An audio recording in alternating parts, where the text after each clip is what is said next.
11:59 at Radio Free America, and this is Uncle Sam with music and the truth until dawn. Right now, I got a few words for some of our brothers and sisters in the occupied zone. The chair is against the wall. The chair is against the wall. John has a long mustache. John has a long mustache. It's 12 o'clock, Americans, another day closer to victory. And for all of you out there on or behind the lines, this is your song. And welcome everybody to our daily gun show. We come to you live every day at 7 p.m. Eastern. That's 4 Pacific for about an hour and 90 minutes. We do 3 gun-related topics, different topics throughout the week. We run it live on YouTube, and we're simulcasting it over at gunchannels.com. Or watching the live comments that are coming in. We thank everybody for watching live. Let's see. I hope it's working today. We have no viewers right now, so maybe some. It says say live. Anyway, normally we would. I lost where I was at in that thing. But simulcast it over at Gun Channels. Every once in a while, we'll take the audio, post it up onto iTunes as a podcast. And we thank everybody who listens to the show now and in the future to leave some feedback over there. Yeah, something's broke. We're not getting any posted up onto comments or nothing. It's being weird. So I'm not sure if it's broadcasted or not. So anyway, kind of thrown off there a little bit. There's 4 hosts. 3 of us are here today.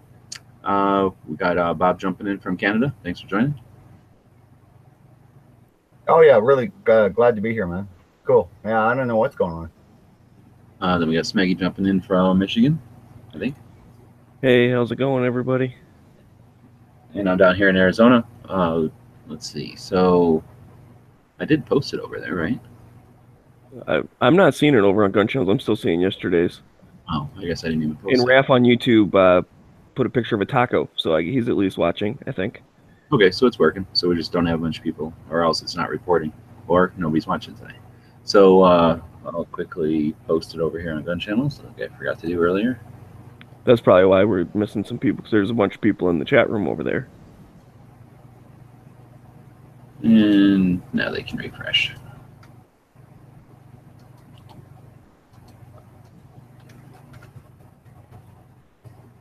Anyhow, it is Friday, and Dano's off on Fridays, so this is where we get to you guys. So it's episode, what does that say? 345. Can't read it on that screen. 345. It's gun tech today. Guns that comply with the NFA. We're doing gun biz, differences between manufacturers, wholesalers, and dealers, and why they should be treated differently regulation-wise. And then are derringers enough? And then all the other stuff we do on a daily basis, like the gun shop of the day and the movie and all that stuff. So before we get into it, we usually take a break at the beginning to see if anything happened overnight that's worth talking about. I saw something from the other day. Over in California, the 10-round magazine ban, where you wouldn't even be able to own them, it got whatever it's called, like temporarily suspended. A federal judge was like, no, it's because it's going to go into effect July 1st. And he's saying, nope, it's not going to go into effect yet. And I guess there's like some case that's going on. So it's like, it's going to be on hold until they decide if they're actually even allowed to do that or not. So that was actually some good news from California. Good news, but not like a victory, not like a challenge met and defeated, but at least it's better news than the dire. It's better news than throwing all your magazines away tonight. Right. Well, or smashing them, they said. I mean, it's crazy. Thank God there was a federal judge who had the, wherewithal to stand up and say, whoa, whoa, whoa, whoa, that's not right. You can't just do that, because it's bullshit. Federal judge or California judge? The thing I said, or the thing I read said federal judge now, so I don't know if that's probably in the circuit or who. Like, I don't know how high up, but it did say federal judge. Well, that's some good news for sure. It's not the best, but at least it's stopped for now. I mean, that kind of oppression is just outrageous. Right. Well, and the fact that he's like, hey, this other case is going on, and it might, it might decide that they're not even allowed to ban them anyways. So that's why they put it on hold. So, because could you imagine if you destroyed all your stuff and then they're like, just kidding. Yeah, the ban doesn't count. But unfortunately, the buying and selling ban, like, that had nothing to do with it. That is still in effect. That's, from what I know, not necessarily being challenged right now. So if you would have destroyed them, you would never have been able to buy them back again. Yeah. Yeah. It's just crazy shit. That's why they say most people aren't going to obey that law. So is it also setting precedent not to obey until the last, until it's actually enforced? Because at the almost last moment, they could say, "Oh yeah, we're not gonna," even though we've been urging people all this time to turn them into police and stuff. Or destroy them. I mean, that's the thing. They're telling you to destroy your property, otherwise you'll be a criminal. Like, that's crazy. Yeah, I think that is kind of the lesson to be learned, is don't turn it into the last minute or whatever. Unfortunately, that's kind of a bad precedent, because one of the things you could have done, I guess you still can, is sell it out of state.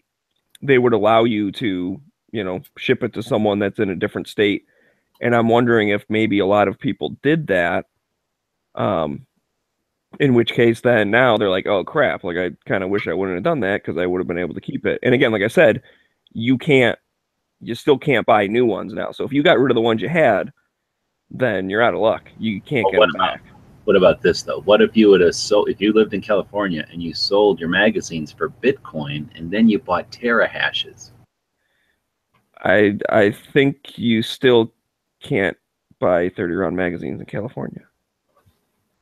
I think terahashes went way down in value. They actually were quite a bit higher, and then somebody said there was a rumor started that the guy who started it was dead, and then they just dropped like a stone, and then he had to tweet out. Okay, we don't need to get all into all this, but yes, it's a very volatile currency. Yes. So is Bitcoin. So you win some, you lose some, but I really don't want to get all into that right now. That's kind of getting off. Kind of good news from California. That's what I know of as of yesterday. That sounds pretty good. I heard nothing. I heard a little bit about. No, actually, didn't even hear about that. That's news to me. Yeah, there's just more of the usual crap going on around the world that we don't talk about. And other than that, I didn't hear much of anything going on. Well, we had Yankee had a chat last night. Tech Daddy had a chat. Looks like he announced that he's going to be an editor for a place out of Texas, I think. And then we had a chat last night. We had a pretty good time in there. Yes, the bands. Yeah, the band chat was, well, it was okay. I didn't talk about my band enough, but yeah. Whatever. We talked about some routes though. So that's true. If you want to check that out, it's on the Gear website's YouTube channel. All right, so I guess we'll dig into the show then. It's episode 345, so that means it's gun tech. Well, it's Friday, so that means it's gun tech, guns that comply with the NFA. So I guess since it says AKA shockwave, we're talking stuff that I guess on the skin surface people might think, oh, that's a registered item, but it's actually just complying with the NFA, and it still exists. Right. Those are interesting concepts. I mean, like a way to comply, but yet make something that's really cool and looks like it shouldn't comply, right? Well, because they write the definition and they either write it accurately or not, and then it's up to us to interpret and comply. So another thing I can think of would be a wallet. If you had some kind of a semi-auto or revolver in a wallet with just a hole in there for the trigger, which was the style of the time back in the day. Yeah. The idea is, I guess, you keep that in your pocket, and then for the most part, it's not like you have to worry about the trigger getting pulled since it's in your pocket and there's like all of that mass around it. Anyway, if somebody were to try to rob you, you could reach back there like you're grabbing your wallet, except you come out and you give them the business. So that became a AOW at some point, and now you can buy holsters that basically do the exact same thing, only they expose a bit of the slide. So now it's not hidden, and now it complies. So it's basically the same concept and the same use. It's just designed a little bit differently and complies. That's really weird you talk about this, because I remember when I was young, I used to read this magazine called Easy Riders, and it was, a biker magazine. And there was always an ad in the back for those wallets. wallets, and they were designed to take like a 32 or a 3, or a 25 Walther. And instead of the grip panels, you would just screw the wallet to it, and it just had a hole for the trigger. So, you could carry this little Walther automatic in your back pocket when somebody asked for your wallet, like you were saying, right? You just reach back and go, oh, here it is, and then give them the business. That was just like, it was in a motorcycle magazine, not even something, like a gun magazine. So it was very common back in the day. Just another one that you've shot would be that pen. So I have this pen from a place called Banner. What's it called? Braverman, I think. And I think they're in Wisconsin. And they made a series of pens and canes, because canes are not, they're AOWs also, so are pen guns. But if you take the pen and you break it into an angle, and that makes it not look like a pen anymore. And then when you break it to an angle, it pops a little trigger out like an old Peterson revolver, and then it's a gun. It's just a pistol again. So since it's in two different configurations, when it's a pen and then when it's a gun, that doesn't fall within any jurisdiction of the NFA. So it's just a pistol. So the ones that are canes are basically pistols, and again, you have to convert them into the firing firearm, but then no NFA, no background check, no $200 tax stamp is the main thing. Right, because they're not I don't know, whatever you would call it, like they're not in obscure configuration when they're firing. Right. I guess the biggest one that we all know is the brace, the most recent one. Yep. That one's awesome. I think that's one of the coolest ones. It is a good concept, yeah. Oh yeah, I mean, especially now that they've gone back and forth with the whole can you make it written or not, what's remanufacturing or whatever. And then the bump fire stuff, the stuff that simulates full auto. There's bump fire stocks now, which I guess make bump firing easier, but there's been all kinds of gizmos and gadgets and little cranks and stuff that. Oh yeah, there's the binary trigger is kind of that way. Yeah, that's another example of something like that. So all those go right up and comply, and I think it's important for those things. A lot of people say they're novelties, so that they're, I don't know, poking a bear or something, I guess. But you don't make those things and they don't exist, and then we don't have the time on the clock of those things existing, then we'll never have the precedence to be able, which we should now be able to say, what is this NFA all about? That you've seen. We've all seen the little memes where it's like, here's the AR-15 SBR, registered NFA item, $200 tax stamp, background check, blah blah blah. So restricted in some states, and then you've got your AR pistol with a brace on it right underneath of it. No difference at all to the normal, non-gun person. No difference at all, and that's just a pistol everywhere, legal pretty much everywhere, except for a couple of states. And then do something like that with all the other examples, and say, start questioning, why are these things banned? Oh, because they're so dangerous. Well, then how come they're pleasant or everywhere and there's no issues? No issues. It's not even so much why are they banned, but why is there? Because they're not really banned. They're tax stamped, right? So why do I?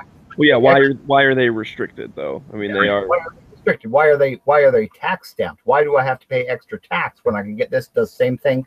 There is no more crime.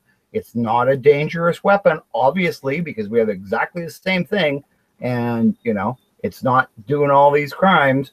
So, like, why do I have to pay extra to have that? Obviously, that's a stupid, rule. So, that argument I see, but yeah, because I don't like what you say. Well, why do you care? Because what's the difference, right? We're talking, I guess, about guns that comply with the NFA. Like, why would you bother to, again, poke the bear or whatever? So you made something that looks like it, great. Why would you care about removing that legislation? I'd say look back at the 1934 NFA, where they created the definitions and they imposed the infringements on the short guns and the big guns and the funny looking guns like we're talking about. And at that time, they were going to put pistols onto that same registry. So basically, if that would have happened in 1934, Think about that. In 1934, it would have been as difficult to get a pistol as it would be a machine gun, a revolver as it is a machine gun, because it was too small and concealable. So now, because that was really the concept of the AOW, that was the concept of the destructive devices, that was the concept of the short shotguns and short rifles. They were too compact and too easy to conceal. Well, they had rifle or pistols in there too. People pulled pistols out for whatever reason, but let's say they would have banned pistols, or put the registration requirements on pistols. Think about the technology in machine guns since then. There's like almost none, absolutely zero, unless it has to do with military, not even police, pretty much only military. And now as the military changes its roles and its strategies, their firearms, their other equipment changes with it. So the only development is done by war. Look at the development of pistols, on the other hand. It is completely driven by CCW and competition shooting and recreational and all the civilian uses. So think about how, if the pistols, handguns would have been banned in 1934, how little innovation there would have been. So now think about that, and think about if they wouldn't have banned AOWs, and they wouldn't have banned short rifles, and they wouldn't have banned machine guns back then, or registered them to the point where they're effectively banned. Think about the innovation we might have seen now.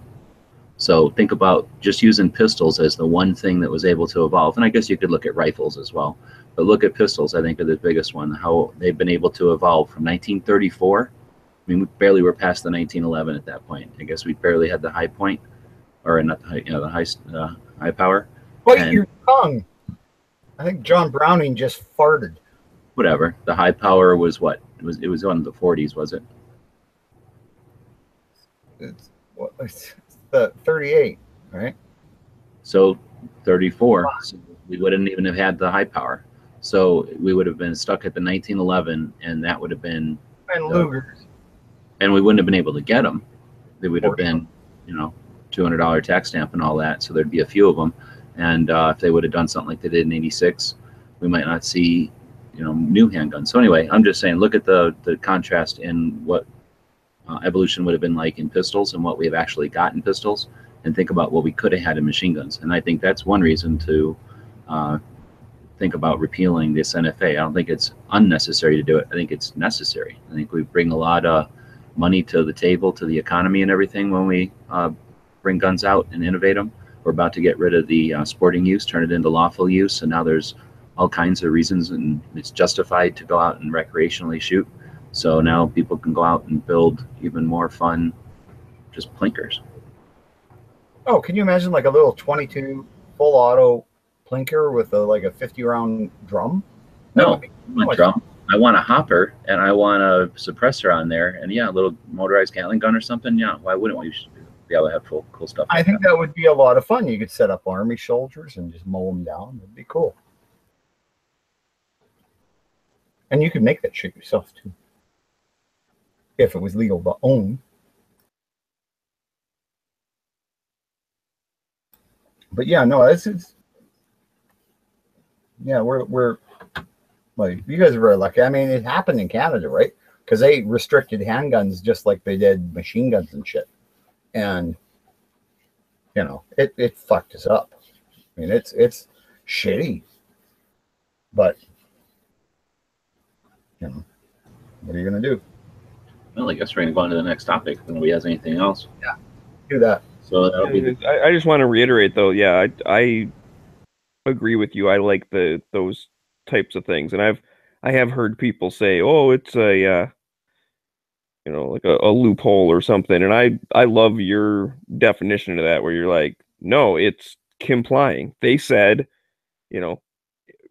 feature A makes it X, and if you don't have feature A, it's not X or whatever. So you make something without feature A. That's what they told us to do. They said, just don't do this, and you say, okay, I didn't do that, and then like, oh, well, that's not what we meant. Well, then you should have said it differently. Then we're complying. That's what happened in Canada, right? That's why we have like 12-inch barreled pump action shotguns that are magazine fed, because the definition says you can't have, you have to have this manufactured. So the companies out there went, oh, okay, Canada says it's okay to have these little short shotguns. Here you go. You just can't make them yourself or something? We just can't make them ourselves. We can't take exactly the same gun and cut that barrel down to 12 inches or whatever. We can't do that. That would be breaking law and a felony. But if a company provides it like that, then you're fine. And that's like the shockwave thing. It never is a shotgun. So you can't take a shotgun and modify it a certain way. Right. But those things are never a shotgun. Yeah, we can buy one, carry it out in the woods. We can buy a mare's leg and carry it out in the woods just like it was a rifle. I mean, there's no restriction on it. Whereas if you have a pistol, can't carry a pistol. Pistols are too dangerous. Even if it was a 500 Smith & Wesson Magnum, that is not concealable at all. Nope, can't have that to carry in the woods to protect yourself from bears. Nope. But you can have this little short shotgun or rifle. I mean, it's, that sounds the way to go for bears then. That's what I would do. Oh, well, I'd do the shotgun too. Yeah. All right, so guns that comply with the NFA somehow ended up with Canadians in the backwoods shotguns. So, well, I think that it wasn't too much of a stretch. No, but it was heading off. It's kind of the same. You're correct. We can polish off this topic. So let's. It's the same kind of idiocy. The Canadian gun laws are the same kind of idiocy as the American gun laws, even though ours are way worse. But it shows how it doesn't matter that these guns that they think are dangerous, we can end up owning them legally, and boy, it turns out they're not dangerous. So I'm just saying the idiocy of gun laws. We already have laws against shooting people, so let people have whatever guns they want and just tell them don't shoot people. So then we'll move on to gun biz, differences between manufacturers, wholesalers, dealers, and why they should be treated differently regulation-wise. But before we do, we always take a break between the first and second segment of the show each day. We feature one of the members over at Gun Channels. Gun Channels is a place we built a while back. It's a community and focused on firearms. I encourage you to check it out. It's a lot of fun. And today we're featuring, this week we've been featuring members that were active in the chat when I was posting everything. So kind of random assortment here. Actually, it wasn't. You know what? There was a theme this week. So I'm going to actually go back to the thing, our past shows here, and scroll down a long way, and we will talk about who we've been featuring this week. We had yesterday was Pink Panther. Day before that was Night Strike. Oh, you know what? No, there wasn't. Nope, there wasn't. All right, forget it. There's no pattern. But if you can make up a pattern, send it email to dailygunshow@gmail.com. Nice save, Smeggy. Creative ideas welcome. There's a pattern to the last three. And anyway, SeanPwnery is today's member of the day. And again, a very active member of Gun Channels. He's helped take it in a whole new direction with the daytime shows and putting in tremendous effort into making it an awesome place, really, really making it cool. So thanks, Sean, for that. Obviously, he wins a lot on the tactical pop quiz. And just a great, one of the reasons we built Gun Channels. I didn't know him when we built it, but if it attracts people like Sean, then we're gonna, keep making it happen no matter what. Yeah, very knowledgeable guy. Way smarter than Smeggy.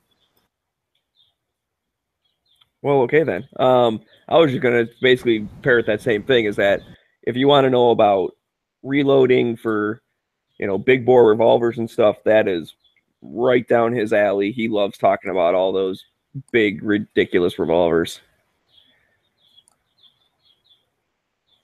So wait.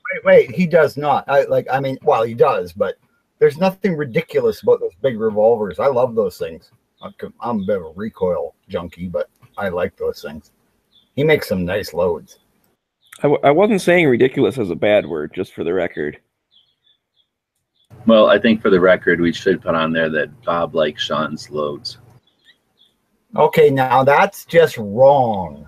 You said it, and I'm just putting it in the record. That's true, because you experienced his load when you were down in Arizona, and you said you liked it. Loads, oh, wait. Yeah, but you know what? Other people did. The loads that come from his hand, yeah. It was just me. It was other people. Shut up, you guys. All right. This is going off rails again. I guess it's Friday.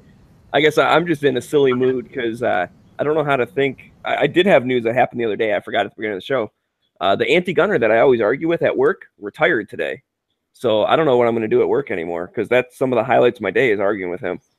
Damn, dude, that sucks. Those people are so entertaining. Yeah. So I've been in an off mood ever since then. Are you saying that he won't be back at all? Like today was his very last day? He won't be working anymore. Last day.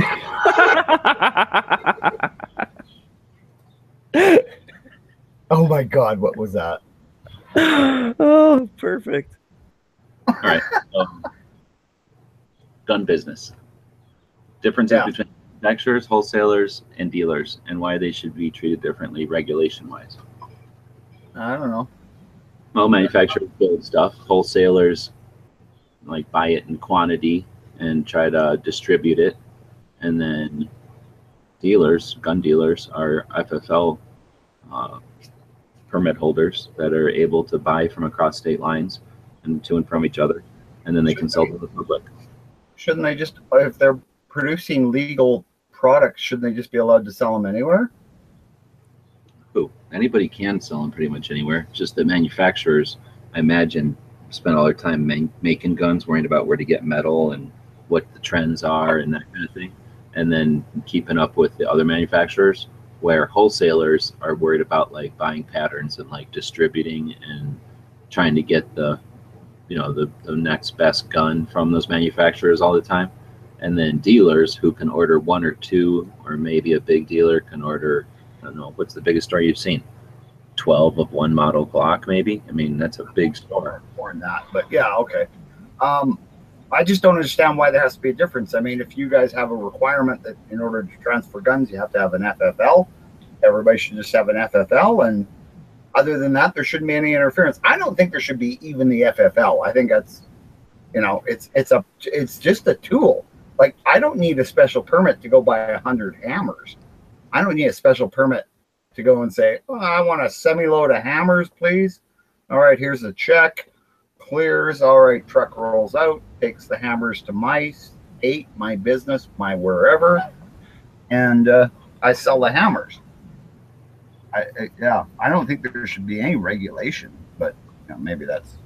I'm pretty sure all the FFLs can sell Night Strike, except for CNRs, of course. But pawn shops can sell, and gunsmiths can sell. I just don't think they usually. Anyway, so go ahead, Smiggy. Well, I was just going to say, I mean, I do kind of agree with Bob on that, but instead of just going on that rant, being like, hey, it shall not be infringed, whatever, blah, blah, blah. Yeah, in a perfect world, you shouldn't have to worry about it.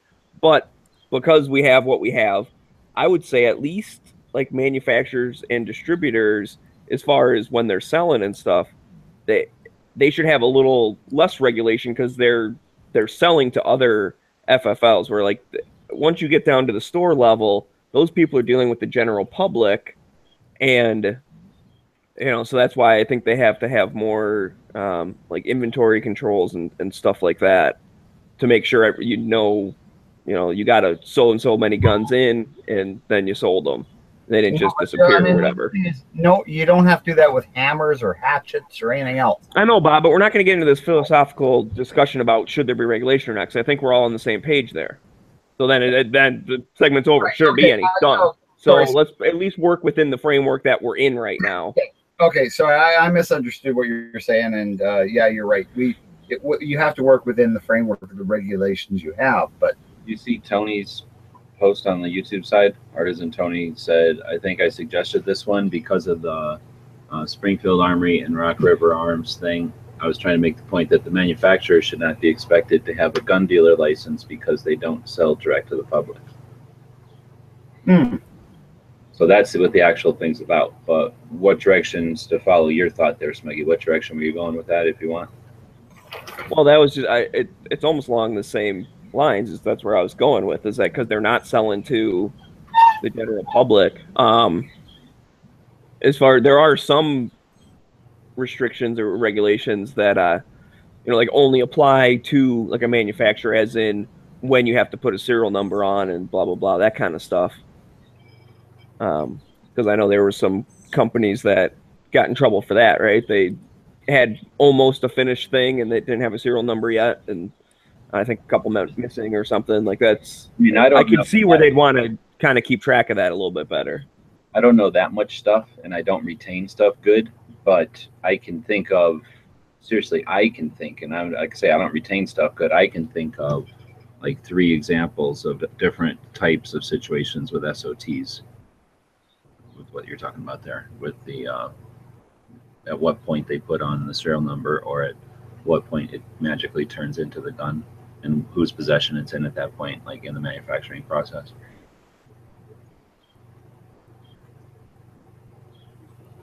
Right, exactly. And that's the thing. I mean, I don't know. I think you should have, as a manufacturer or something, you should have some responsibility making sure you don't have a dude walking out the door with a part in his lunchbox every day. You know, car manufacturers do that kind of stuff. Cars get a VIN number at a certain time. You can't just like be like, oh, this car didn't get made, and then start driving it around or whatever. I don't know. I don't know if I like it. If the manufacturers, for their own interests and because the customers request it and appreciate it, if they decide to put serial numbers on guns, great. And if it makes inventory control better, great. But you can inventory control freaking toilet paper and light bulbs, and you don't need no government intrusion into it, or regulation, or anything. Because even if they're just looking over the shoulder, that's a waste of people looking over the shoulder. They could go get a job doing something else, pick up a shovel. So I don't think I go for the.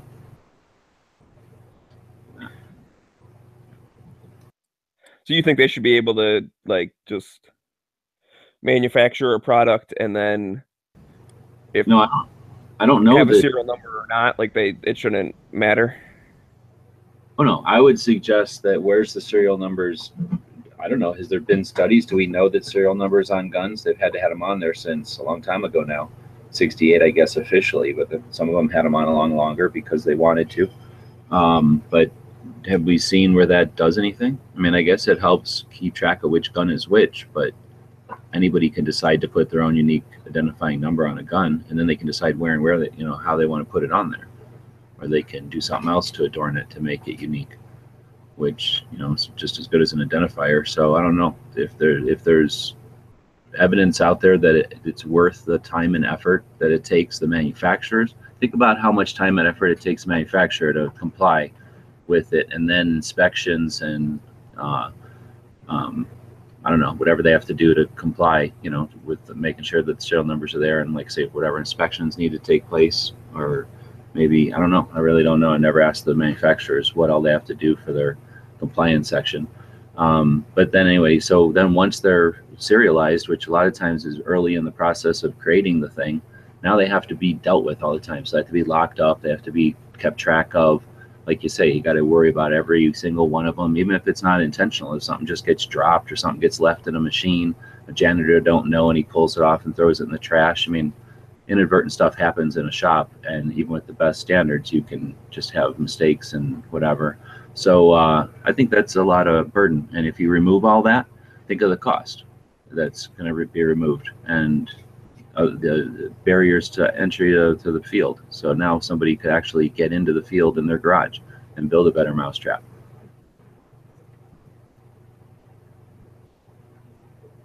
Yeah, that's a pretty good point, because I guess that is one of the things is that some of the people that did maybe like get in trouble with the thing. It's like it's not that they were being nefarious. Like it's not like they caught bad guys. They just found a box that didn't have numbers on it yet that was sitting there for a month or whatever, and they said, oh, that's too long to sit there without a number on it for whatever reason.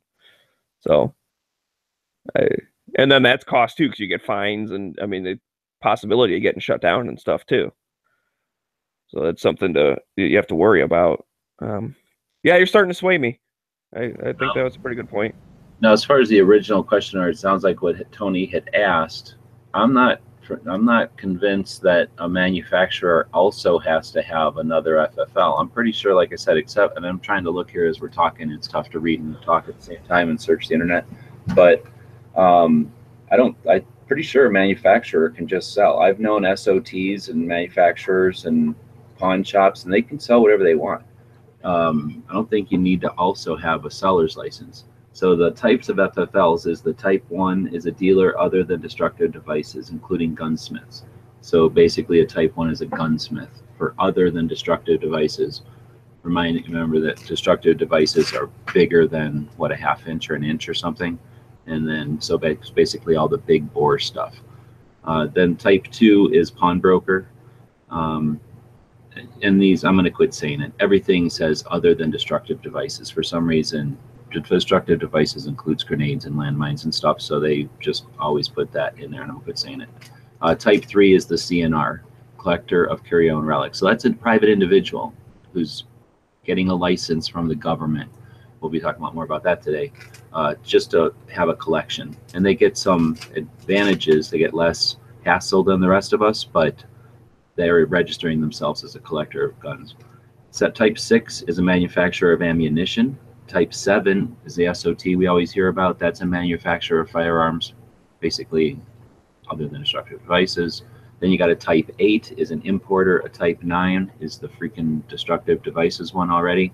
The dealer in destructive devices, they're separate from other dealers. Then you get a type 10, a manufacturer of destructive devices, and a type 11, importer of destructive devices. So let's go ahead and forget about destructive devices, since almost nobody cares about those. And now we can get, there's just 1, 2, 3, for whatever reason, there's no 4 and 5. So we have 1, 2, 3, and 6, 7, and 8, right?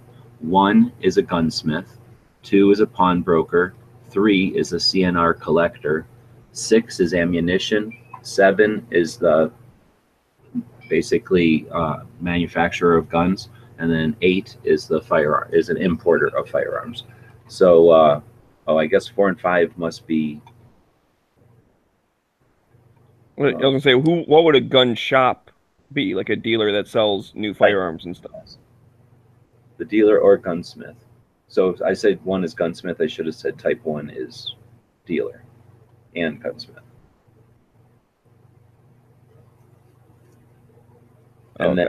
And then type 7 is manufacturer, and then the SOT is a qualification to the type 1. So I screwed it all up. But basically the SOT is a status that either a dealer or a manufacturer, I guess, would get. Right, so you can just add that on to one of the other ones you have, and then you can start dealing with NFA stuff. Correct. So type 1 is a dealer and a gunsmith. The type 2 is a pawnbroker. 3 is a CNR. 4 or 6 ammunition, 7 is a manufacturer, and 8 is an importer. Now, what's the difference of the pawn dealer versus a regular type 1? Is it just he can't sell new stuff? He can only buy and sell used, or what? Are you familiar with that? Pawnbroking is different than selling. Pawnbroking, you're going to have the thing sitting there, and you have to do background checks with the police. At least I don't deal with pawn shops, so I don't know, except for when I've used pawn shops. But you go in there with your stuff, they hold it for you, and they give you some money. And then if you don't pay them back the money, then it's their stuff now, and then they sell it. And I don't know, at some point while they have it, they do a background check on it and see if it's legal to sell or whatever. And then half the time, if they bought stolen goods, the police come and take it for evidence, and they lost the money and the stuff. So I suspect for that reason, they're different. And because they're not, I don't know, because they're holding on to guns in a different way than a gun shop, maybe. I'm just wondering if maybe it's that they can't like get stuff from a distributor. Like they can't just call up a distributor and be like, "Hey, give me like 10 Glocks or whatever." Oh, that's a good point. Like they're only dealing in used product. That's my hypothesis. I don't know that for sure. I don't either. I never asked one, so I don't see anything on here about it really. Anyhow, I don't know, we're getting into it, but again, I was looking really to see if there was something in there that said a manufacturer couldn't buy and sell, and I'm just looking at Wikipedia, and it doesn't really say. It doesn't really break it down by the type of FFL.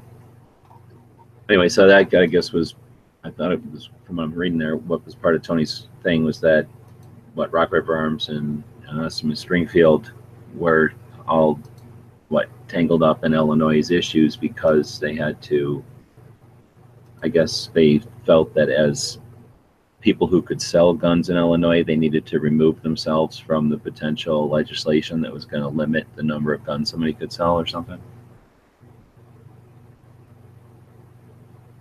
Yeah, so manufacturers do not sell to the public. I don't know about that. I think they can. I think they just don't normally because it's So yeah, I guess if it, like, let's say you have like a small, you're thinking of the big ones, but what about like a smaller one or someone that you know, like someone that puts together an AK kit, he's considered a manufacturer, and they might take orders from the public, put the thing together the way you want it, and give it to you. Well, you know, I've seen stuff like that in the auto parts world, where some auto parts suppliers, if you go in there, or electrical parts suppliers, if you don't have a company that's buying the part, they won't sell it to you. They won't sell it just to an individual because you don't have this tax number. That's how they do their taxes, is one company to another. It's kind of odd, but yeah, it's quite common. And you know what you end up having to do is going and finding a buddy who works in the construction trade and whose company will let them, you know, use that tax number. Or like it's, you know, right. you gotta, I think though, yeah, if we're talking about guns, though, is that no, here's the thing though, that's the auto parts choice. That's their choice to do that. Just like it might be Springfield's choice not to sell to the person on the street, but that doesn't mean that some smaller manufacturer, that might be his whole business, is making custom guns and selling it to an individual person. Yeah, exactly. I mean, that's basically what they do. Somebody makes custom guns. They're doing one-off guns, or maybe a series of 10. So they're not really like, they're not the same as a big manufacturer, but they should be treated the same. Right, they would have the same license. So I think, yeah, the manufacturer license allows you to make it and then sell it to whoever you want. You can sell it to the public if you want. If you think that's too much hassle, just sell it to a distributor wholesale and call it a day. And that's a business choice. You can choose to run your business however you want. I think, yeah, I agree with you. That's the way it should be. But that's not the way it is, right? Well, I think it is the way it is. They can sell to an individual. They can sell to straight to the stores, or they can sell to a distributor, or they can do whatever they want. With the Springfield, wasn't it that the state was trying to change it so that companies can only sell to other companies? No, they were limiting on the number of firearms you could sell. Like for a company that produces them? That's where the hassle came in. Yeah, that's what they were. Okay. Yeah, okay. Now, sorry, guys. I was having a complete brain fart on this, and now I remember. Yeah, it was two companies backed the proposed legislation. Well, kind of. They made a deal. They carved out an exception for themselves, and then everyone got all mad about it. Yeah, and I don't blame people. That's kind of shitty. I don't. I think it's harsh language to say they backed it. I think it's more they just made an exception for themselves instead of fighting the whole thing. Yeah. As a whole. But either way, that's rehashing old stuff.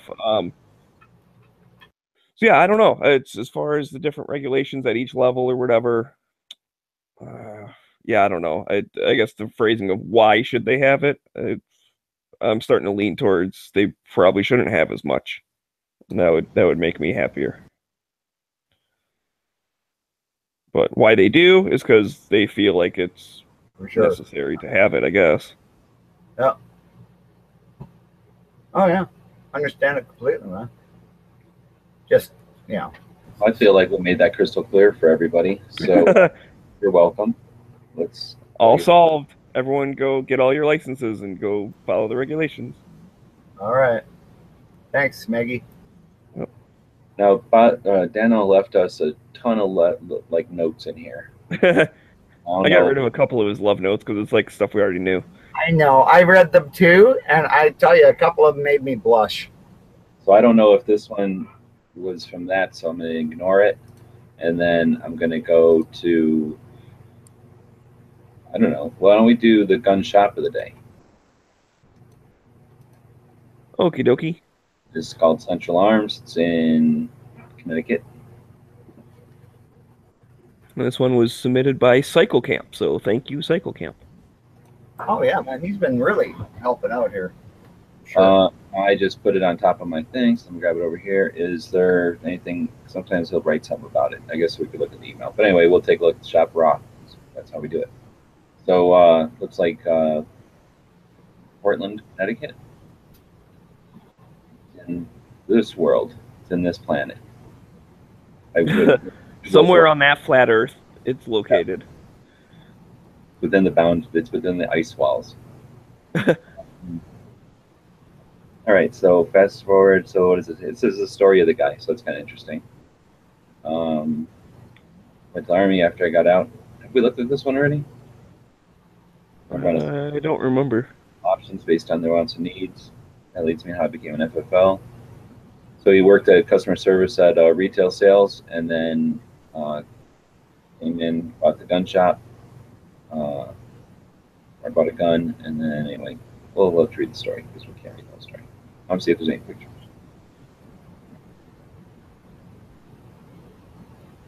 I can have an online store. You know, we looked at those online stores before. A lot of times those are through the distributors, so we're talking, or the wholesalers. We're talking about in the earlier segment, right? The differences between manufacturers, wholesalers, and dealers. So if you think your dealers are your gun shops, and then your manufacturers, right? They both got their jobs to do. Those wholesalers are looking for things to make them necessary, because the days of the internet and people meet each other at SHOT Show and everything, you don't really need a middleman all the time anymore. So sometimes it's handy to be able to offload, 200 revolvers to a wholesaler when, as opposed to trying to come up with arrangements with 20 stores or something, and then having to hire a person to deal with all that. So they do have their worth, but I still suspect there's some competition out there amongst them, and just people not needing them as much anymore. So one of the things that they've done is added shopping carts to the services that they offer. So you'll see a lot of the gun shops will have like a very similar shopping cart when you get in there, and pay more attention, and you'll see that those are some of the distributors are offering like online access to their entire inventory. They'll brand it with the gun shop at the top, and then it'll be something like this. It'll be embedded into their the frame of their shop. So I don't know if people have noticed that before, but that's one of the ways that the manufacturers are still involved in helping stores out, keeping them alive, and then working with technology to make it easier for everybody, I guess, technically. I'm not finding any pictures here, though. No, that's too bad. Here's a couple. Yeah, it sounds like a pretty cool gun shop and stuff, though. Did anybody happen to sneak over and look at the email, see if there's anything written in there about it? I haven't, no. Actually, I can't. That's kind of a cool display case. I do like that. It's like a weird snail shape, so it gets you to walk around or whatever. I don't know if this was on the store was brand new, or if he's just keeping it kind of sparse. Yeah, it definitely seems that. Well, it seems like that's all guns. Like, well, there's some accessories hanging on the wall, but yeah, normally you'd have a bunch of whatever, like racks of stuff sitting in the middle of the shop. Well, this might be when it was first opened. This is the construction looking stuff. So yeah, it might look a little different now. Maybe they haven't updated it, or maybe they're brand new. I guess we could read that thing and find out. This article, all yeah, could be.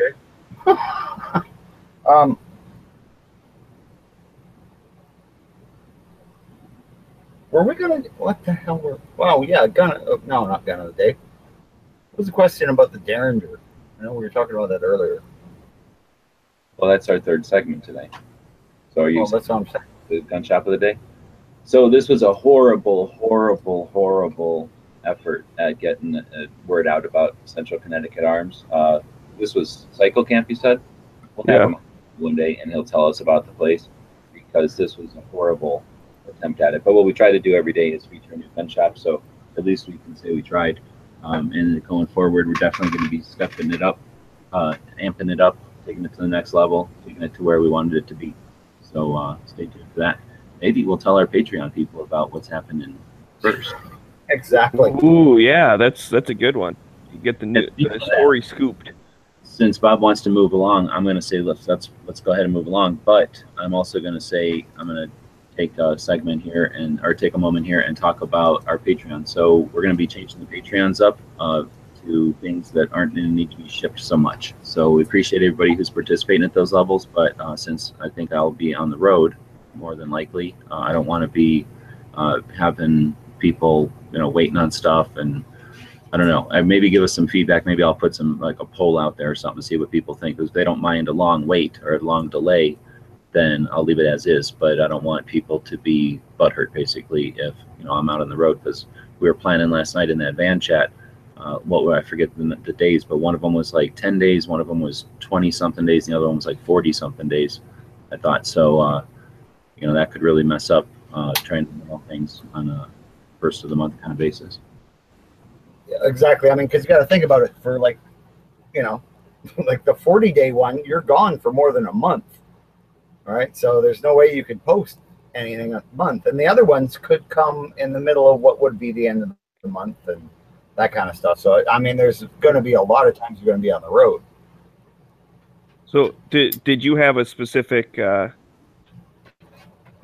notice of what it is changing to, or just saying that it's going to be changing? I just figured since I realized kind of today was the end of the month, we might as well say something, because it's one of those things on my to-do list here for the first of the month, so that going forward, I hope to be on the road already. Again, we'll update people on the Patreon so we don't bore everybody over here with the regurgitation of the van chat, but I'll switch them over this month so that, or I was planning on switching them over.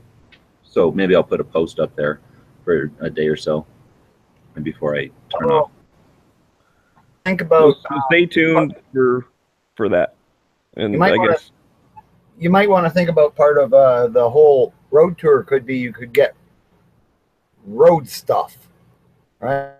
Because it's a matter of going to the post office, getting a fluffy envelope, sticking it full of shit that you've collected on the trip, and that's what you get this month, right? Is road stuff. Now, if you're lucky, it'll be some loot from a gun store that was like, oh, here, take this, take this, take this, or it's rust. It might be like a piece of tailpipe you found on the side of the road when you're letting the dog take a poop. Like, you just never know, right? It's an animal, but I don't know what kind. Here you go. All right, but before we jump off the wagon too far away from the gun store, Cycle Camp is out in the chat, and he's saying, yes, it's a brand new store, 6 weeks old, if you read the email. Oh. So he included stuff in there, and they have NFA stuff. So that's pretty cool when you can find a place that has NFA stuff. Yeah, that's kind of neat. Well, now he's going to send us emails with links and pictures and words, and we have to read them. Yeah. Well, you know what? It's really tough when people do that. They expect us to actually read shit rather than just listen and go. Plus, I'm really proud of Dano because he left everything out. It's like when Mom leaves a whole bunch of stuff out in the oven and you're supposed to turn on the oven. She didn't say to take all the paper stuff off of there. How many times have you started a fire in the kitchen because your mother didn't tell you to take the crap off the burner before you turn the oven? Take everything out, and turns out you were supposed to leave the foil on the top. Like, you need that to keep the heat in, but you were supposed to clean the burner. Foil you have to take off. So how are you supposed to know that? Was supposed to pull the guts and the stuff out of the burner before you threw it in the oven? We can all agree this is Dano's fault. It's 100% Dano's fault. He is 98% charge emails. I don't even know what the password is to get in, so... Actually, either do I, Smeggy. So, I mean, Dano just tells me when there's one for me once in a while when he thinks it's relevant. You know, so everyone can blame Dano, but now we can move on. So the shop does seem pretty cool. I'm glad that it's new. It's encouraging that new shops are opening up, because I know some of them closed down recently. So it's good that someone decided to make a business and open up a new shop. And yeah, cool. And again, thanks Cycle Camp. We definitely didn't do it justice. Maybe we can feature it again sometime in the near future where we actually read the email. I mean, like you say, if it does NFA items and shit, they're not just opening a shop. They're making a statement and saying, like, look, we think these things are cool, and, we're not going to just kind of hide the guns in a corner. We're going to do NFA items and everything. So kudos to them.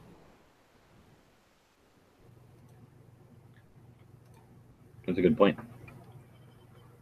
I'm throwing a link to the van chat. Somebody said they didn't see the van chat last night. It's on the gear side, the gear website side. All right, so should we go into something else, or should we go into the third topic? We can knock out the third topic now and then do like gun of the day and stuff later. So we've got alternative gun topic today. Is a derringer enough? We'll just go left to right, I guess, real quick. Bob? Man, that's a tough one. Let you know. No, but it's better than nothing. Peggy? Yes. And no, of course, definitely not. So now we can hash it out. Bob says it's better than nothing. I say never. It's just a novelty. It's like worthless. The hammer is hard to hold on to. You take something that's got a couple of 45s in it, or like 45 ACPs or 45 70s nowadays, or 410 slugs, and somebody, attacks you. It's very small, very concealable. You could easily slip it out, stick it right in their belly, which is what they're designed for, and fire off those rounds. Or even just one. Stop the attack instantly, I think. As long as it's an adequate caliber, and that's the way you decide you're going to use it. The guy is right on you. Boom, boom, at minimum range. And yeah, you're golden. But I would much rather be able to de-escalate it by going, hey, look, man, don't fuck with me. I'm not threatening. I'm just saying, don't fuck with me. If you come at me, you're going to go down, right? I'm going to say, yeah, they work. It worked in the old timey days. That's why people used them. So now you've changed your enough. That's all you need. Get a derringer. Be fine. No, it's not all you need, Smeggy. I'm saying it's not all you need. I know, and I'm disagreeing with you because I'm on the opposite. You're in the middle. G-Web's on the way far side. I'm on the way far side of the other side. So yeah, you're saying they work good. Enough. Yep, I'm saying the derringer is enough. It worked in the past. It works now. You're good. You don't got to be all tactical. You're just being all right. So if you're talking, I'll give an exception to the double action that doesn't have any exposed hammers. If there's a modern one like that with like Bob said, an adequate caliber, although 22 mag in a derringer is probably fine. Then I'd say that's the exception to the rule. Otherwise, anything with a hammer, anything that's single action with a hammer is a novelty. You've got too much issue. Bob, all his old fantasy about drawing it and sticking it in the gut. Well, you got that massive hammer. You got to cock back, readjust your hand grip because it's important on that little tiny gun, and hope that nothing like a shirt or any of the other stuff that could be between you and his gut is going to get jammed between that massive hammer and that massive unprotected area that it has to strike. So they're just... You know what? They've been making the double action style derringers for years, though. So when you say derringer, I'm going to go, well, the only one I would consider, right? Because who would consider one with a big hammer? Remington style is the type with the big ass hammer, and that the rear sight sort of is the hinge and the barrels come up and over. That's the style most people think of when they think derringer. Or some sort of break open like a Bond arms. But we got to be more specific and say, like, what, Well, that's the thing. Derringer. I mean, you could go, there's a revolver specific right? thing, and then it kind of turned into a category. I mean, the thing is, it's like, is a revolver any good? Well, are you talking an 1880 Patterson Colt, or are you talking a modern Ruger GP100 or I'm not talking. A fucking Remington pattern revolver is made by everybody today. Cobra and a dozen other companies probably. Just because they make it doesn't mean it's a good design and one that I would consider. No, I'm just at this point, I'm just like, mine just automatically went to the double action. I didn't even think that most of them do have that big ass hammer, and that's dumb. But I'm just thinking of scenarios where it would be okay. But I still think, I'd much rather have a real gun like a Browning high power.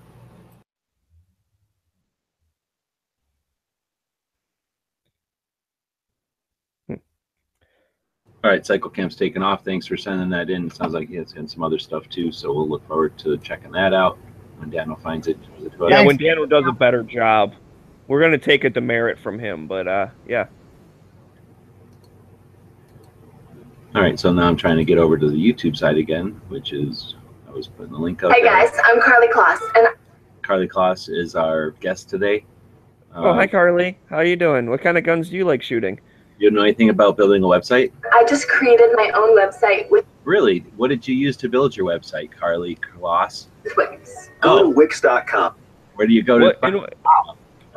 And what kind of guns do you feature on your website? Because that's pretty cool that you made like a new website all about guns. Website, Carly. Well, there we go. All right. She wasn't really here. That was just some witty audio. Hollywood magic. Yeah, Sorry really? to trick I you. thought she was here, man. I was for a minute. I saw a kind of a small framed blonde woman, years old, but that's just me. All right, we're ending that there, and we're going to move on. So I think we just solved derringers. You're welcome. They're good enough. You're that's all you need. So then we will move along. If it's hammerless, it's okay. If it's not hammerless, All right, we're moving on, Bob. We don't need to repeat ourselves 20 times. Can I summarize? I'm just telling, explain it to you because obviously you don't get it. So I'm going to do the same thing as we've done a lot of things this week for the movie of the day. First one to throw a movie out there will be our movie of the day. So we can move on to some gun history. How about that? So that'll be a good one today. First off, it's 4th of July in a couple of days. So I encourage everyone to think about the U.S. flag code. It's a code. It's not a law. So it's up to us to decide to oblige by it. And it's up to us to, or I feel it's when we oblige by it, we're showing respect to it. So when we don't oblige by it, when we don't do what the code asks us to do, we're basically telling fuck you to the code, and we're saying fuck you to the flag. Now you may not agree with me, but if you have ever not considered it and you're thinking about considering it, go read the flag code and then think twice about laying it down on a table and throwing some crap on it and then taking a picture and putting it on Instagram. Think twice about just hanging it up anyway. Think twice about buying a shirt that has it on there. Think twice about buying napkins and wiping your mouth and your ass with it. And think about not making paper plates and placemats and stuff like that up with it. So I don't know, maybe that's too political for the show, but it's the 4th of July and I don't like to do it right on the 4th and be a dick. So I'm doing it a few days before the 4th. All right, you know what? On that point, I'm going to take the Canadian side of it and go, we encourage people to get a Canadian flag chair, a Canadian flag shirt.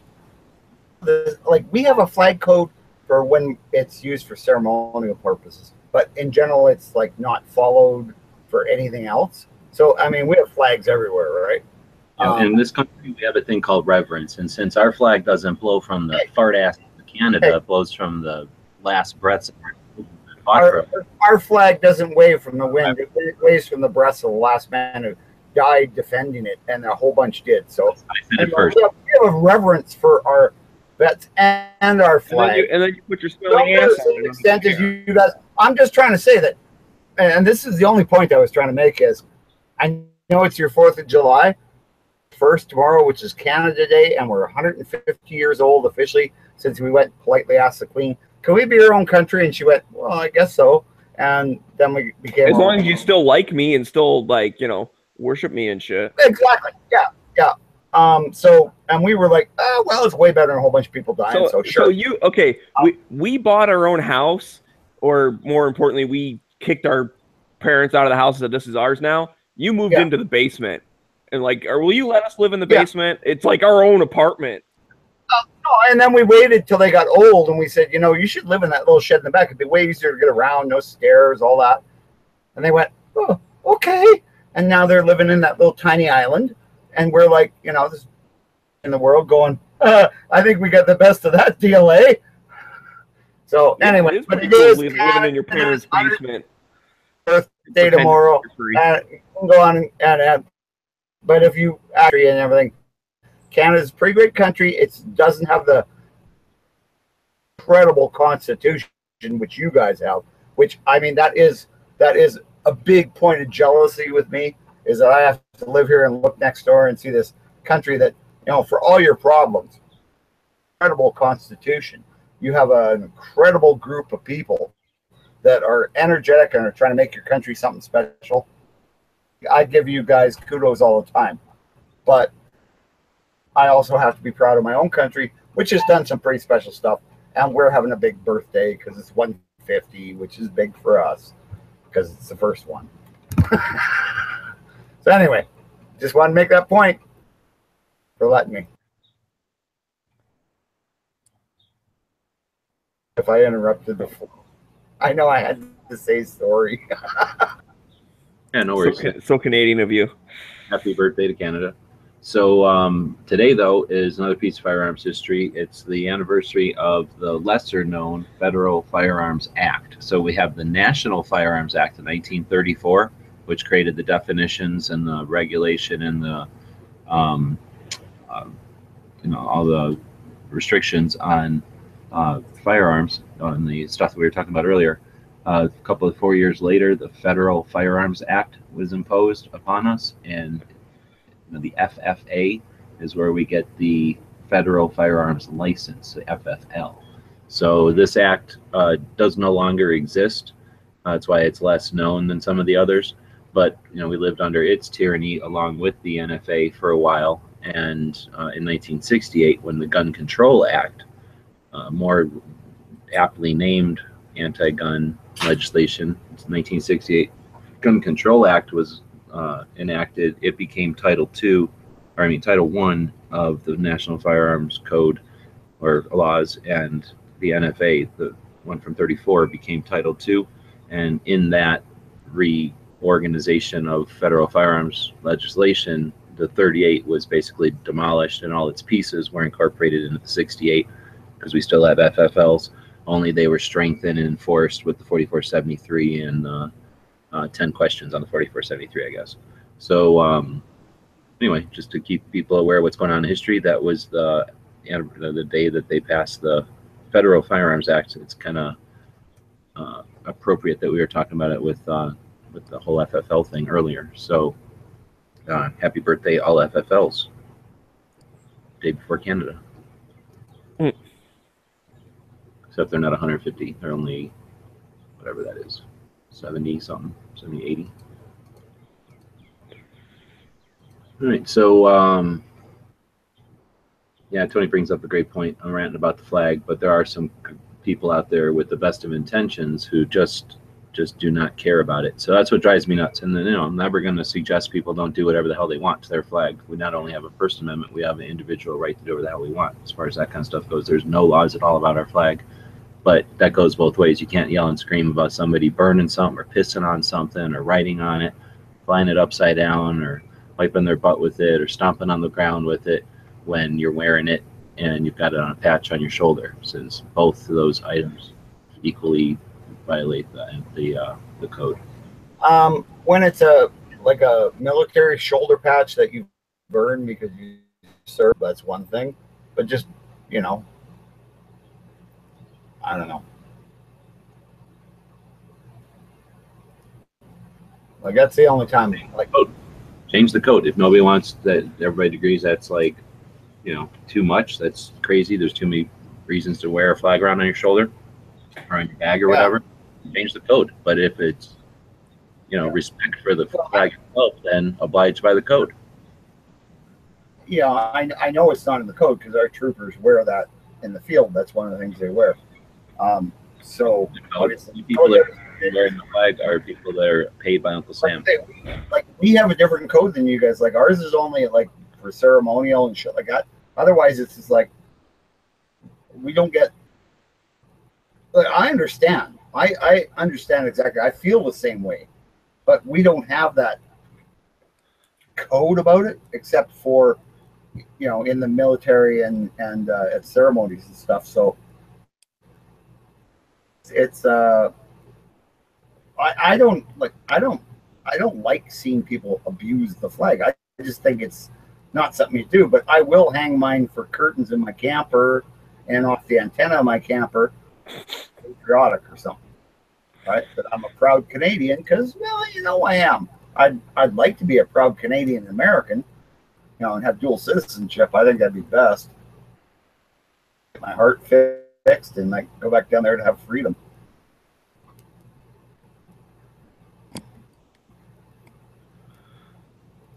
Oh, well, that's I definitely, this is something I never really thought of until I started hanging out with you, and you've inspired the same types of feelings.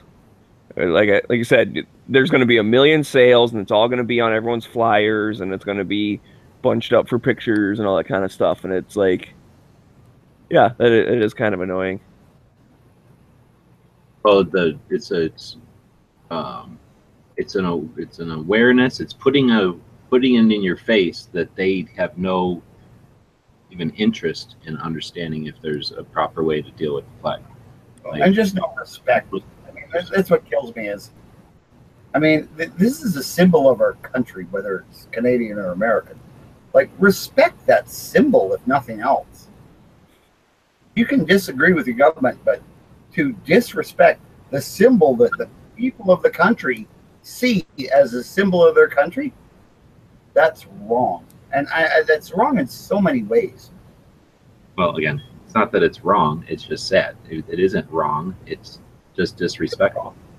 It isn't wrong. No law against it. You can do whatever you want with the flag. It's just not. I disagree. Not observant. Yeah, I you know, and the thing is that I see it as, I could say that's disrespectful to treat a flag, you know, and wipe your feet and that kind of crap. But I don't see it as disrespectful to, you know, use it as a symbol, like have it in stickers and put it on your car or little pins and stuff like that. To me, that's normal. Like, we do that all the time here. And that's why Canada is Canada. But no, if you're respecting the thing, then why would you want to? You don't let it touch the ground. Maybe you people do. I wouldn't. I mean, I wouldn't. Why would you print it on a piece of disposable item that's going to be left out to be heated and wither away? Like, I'm not disagreeing with you. I'm saying I agree with you completely. However, I also agree with Canada. We can be disgusted at it. We can go, that's disgusting and offensive, but I'm not going to go cry, oh, you can't do that, right? Like, this is what the left does, right? If you say something that they disagree with, you tell them they're the wrong gender. Oh, you've insulted me. You've attacked me. And I'm like, you know, you can do what you want with a flag, but that's not an attack on me. I just think it's disrespectful. And I'll tell you that. Respectful. But I'm not going to, like, you know, try to stop you. That's your right. But, you know, don't expect me to think it's okay.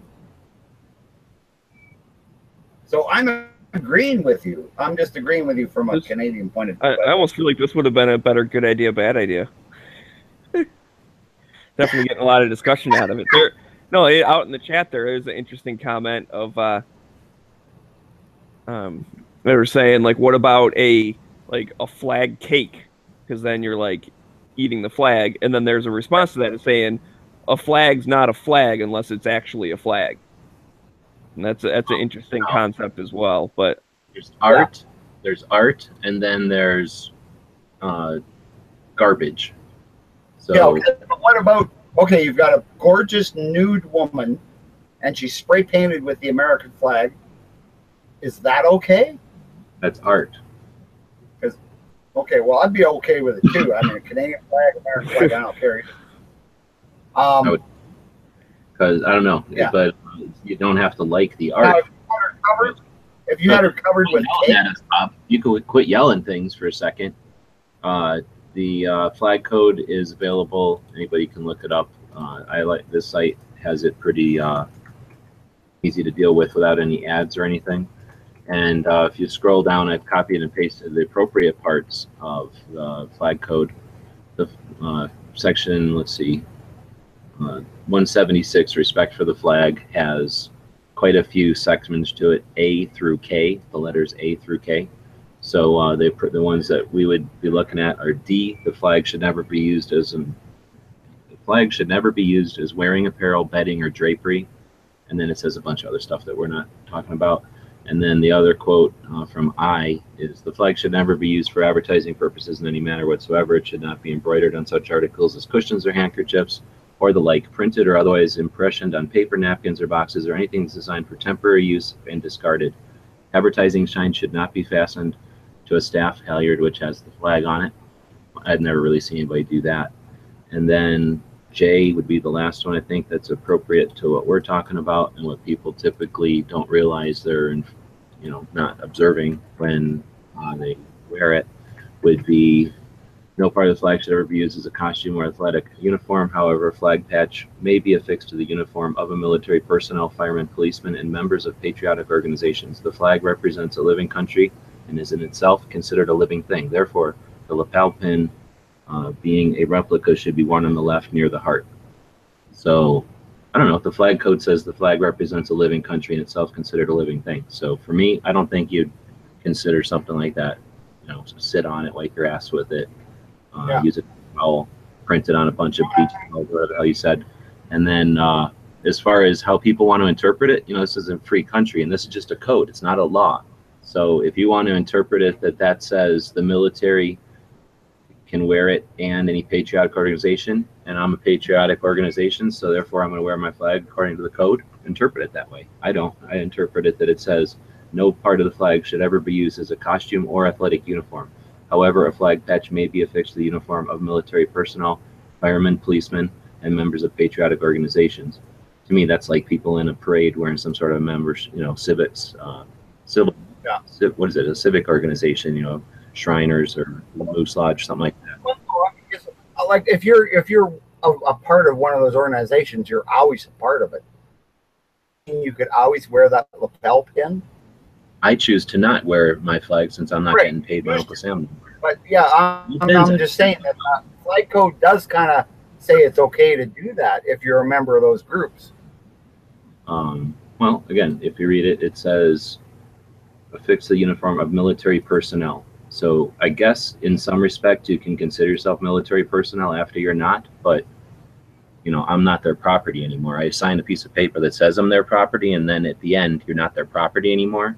I ain't. So again, this is a code. We interpret it how we want, and I only throw it out there because I don't want to do it right on the 4th and harsh on people's having a good time, because I really think anybody should do whatever they want.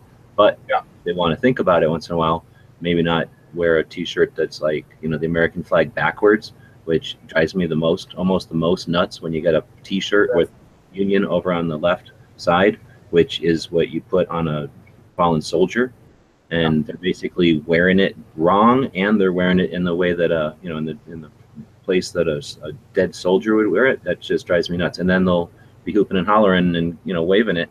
So it's not like you want to go up to them and say, hey, douchebag, you're fucking kind of got mixed messages there. But that's why I'm trying to do it days before people make some purchases. Well, exactly. Yeah, when you're going to, I love the idea of napkin, right? You're sitting there wiping the grease off your mouth with the flag or whatever. So yeah, maybe like just buy red napkins or blue napkins or white napkins. And like I think you can still do that, and still those colors are still kind of patriotic, but then it's still just a chunk of red paper, and that's no big deal. Actually, in the whole flag law, the flag code, I should say, the flag code is very long, and it actually gets into what represents a flag. Bunting should have circles instead of stars, or a single blue star, so that it's not misinterpreted as a wadded up chunk of the flag. But basically, it's things that you can do with the bunting that they recommend doing with the bunting that from any distance wouldn't look like you've wadded up an American flag. Now, it doesn't apply. I mean, the code is just a code. Look at either side of the stupid presidential garbage. Look at what the disrespect they do with the flag. It's ridiculous. But I don't know. I shouldn't get worked up because who really cares? It's just everybody's, individual relationship with their country and their flag. So I just throw it out there because to me it seems I have a real position on it, and I throw it out there once in a while. Too true. It's not. We don't disagree with your position completely. So, Tony was saying something in there, and I missed it now.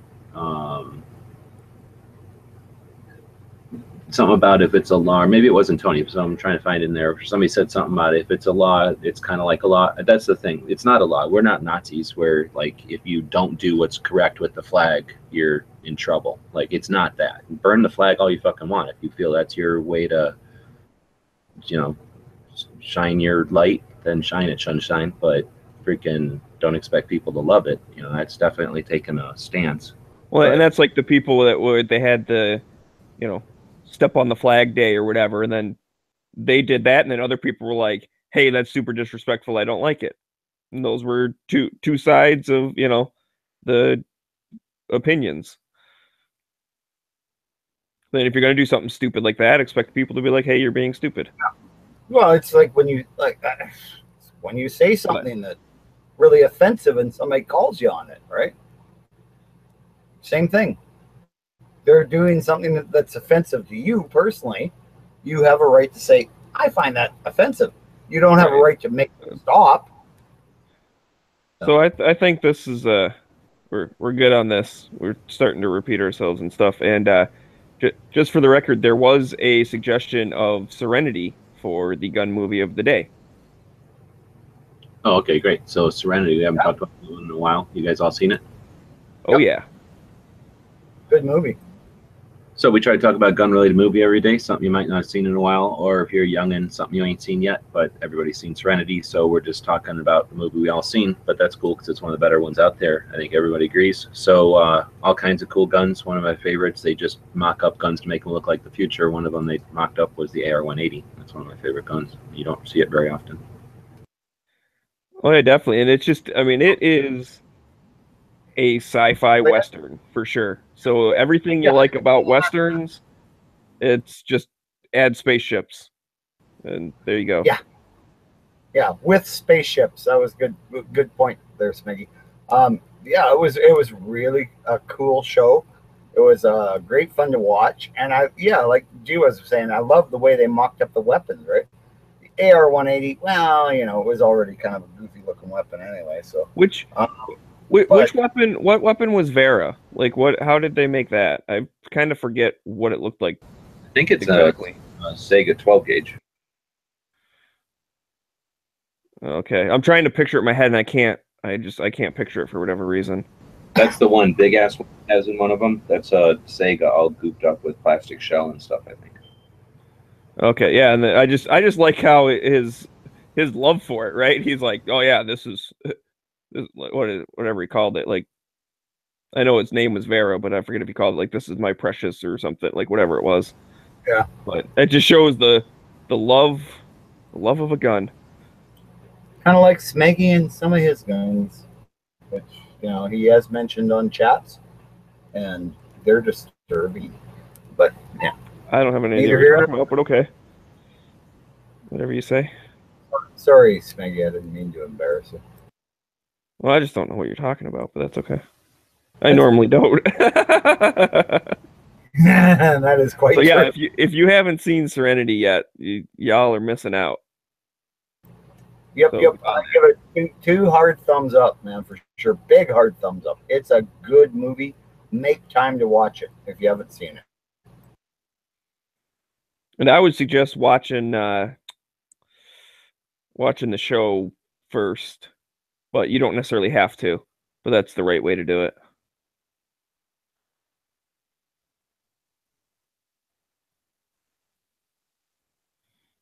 Well, I think it's awesome. It's a great movie. What the movie we're talking about, I guess, but it's also a TV show, and what the TV show came first.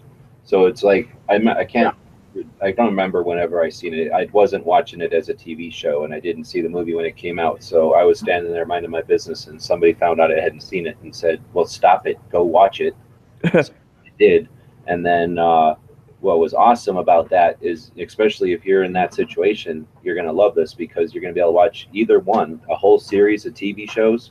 I mean, it's what, one season, I guess? Yeah. 2 seasons, maybe?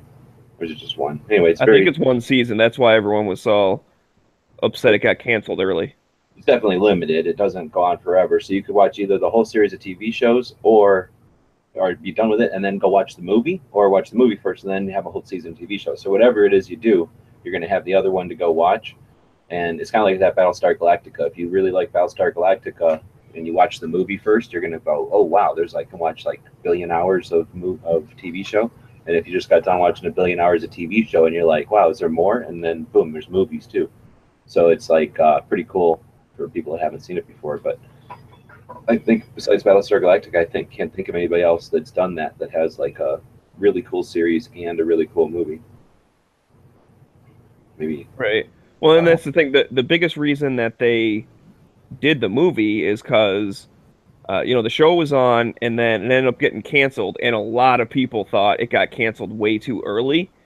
And, they were still really invested in the characters and all that. So then, I forget if it was like 10 years later or say. I mean, it was a while. Then, really? Yeah. Then the movie came out. That's the whole reason they did the movie. Because there was so much uproar when they canceled the TV show.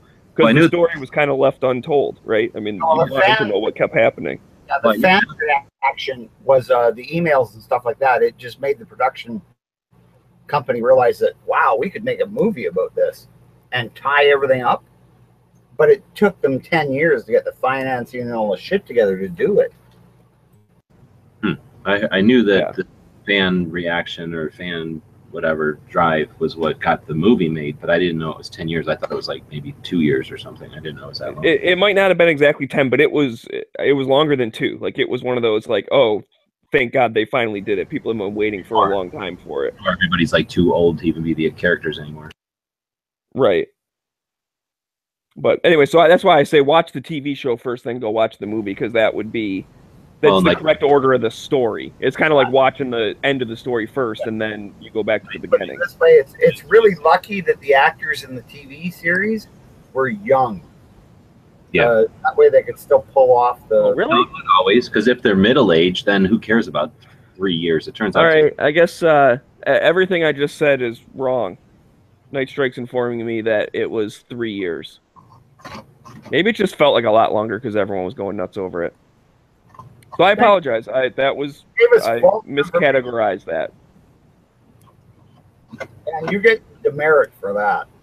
Hey, I corrected myself, dude. I made a mistake. I corrected myself. It's better than most newspapers or TV shows do. That's why you're only getting 1 demerit instead of 5. All right, quit this demerit weirdness. So let's move on to the movie. We're giving it all thumbs up. A million thumbs up. Are we even done with it? I guess it's worth watching. I think you already said it's a Western. I think we forgot one of the most important things about this movie. Let me look through our viewers. Can you see in there? Is there any of them women? We're forgetting about the hot chicks in the show. Now the females left. Where are you watching? Am I wrong? Like, every time I talk about women, you guys tell me shut up. So I just wasn't mentioning. All right. But yes, there are quite attractive ladies in the movie. All right, so there. Now, if you didn't want, if you're like, space, cowboys, now maybe naked. Mostly, one of them's mostly naked.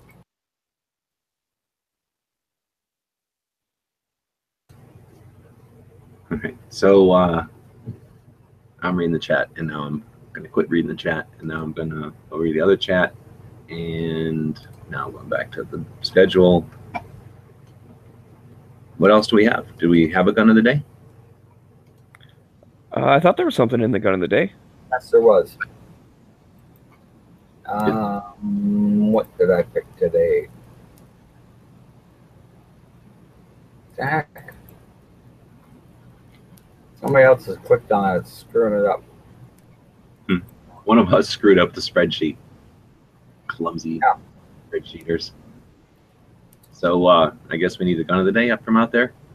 All right, let's go. Somebody in the audience, give us a gun of the day, even though the one I had was... Really can't remember the one I had. Well, what was it? Yeah, if you just remember it, we'd be all good. But whoever brought up Firefly or Serenity, I guess, thanks, because that was a good one. It's always good to think about that. Well, if nobody comes up with a gun of the day, we do one for Serenity. What the real gun is that they based the... let's do the what's Medula you said you liked? To find it. I would have to go on the internet here and look for it. Okay, Right, so maybe Trying to melon. last time I ever heard anyone call anything a whatchamadoodle, it was my wife trying to describe something on her car. Oh, okay. You can't help Okay, it. I sorry, speak in that's- technical terms. All right, I think I found it in the Infotable. So we'll head over there. And we'll scroll down past the damn ads everywhere. And we'll go down even more. Ow. So that's that one that dude carries around, which is like a weird revolver looking thing. Which I'm pretty sure it's just a revolver with a shell on it. Yeah, there's a picture of it. Just make it look more like steampunky or something. Yeah, exactly. Like it has some type of like ratcheting thing or something. Is it a laser? Is it like projectiles? What are the projectiles? Are they like energy pulses? I don't remember. I guess they are just kind of bullets in there in the show. Then we get this futuristic looking, 1911 looking thing. It's kind of cool though. Surprised nobody's made into something like that. Yeah, no kidding. I kind of like that.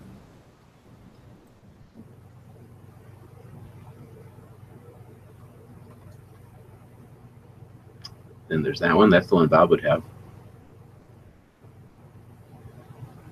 And Bob would also have this one.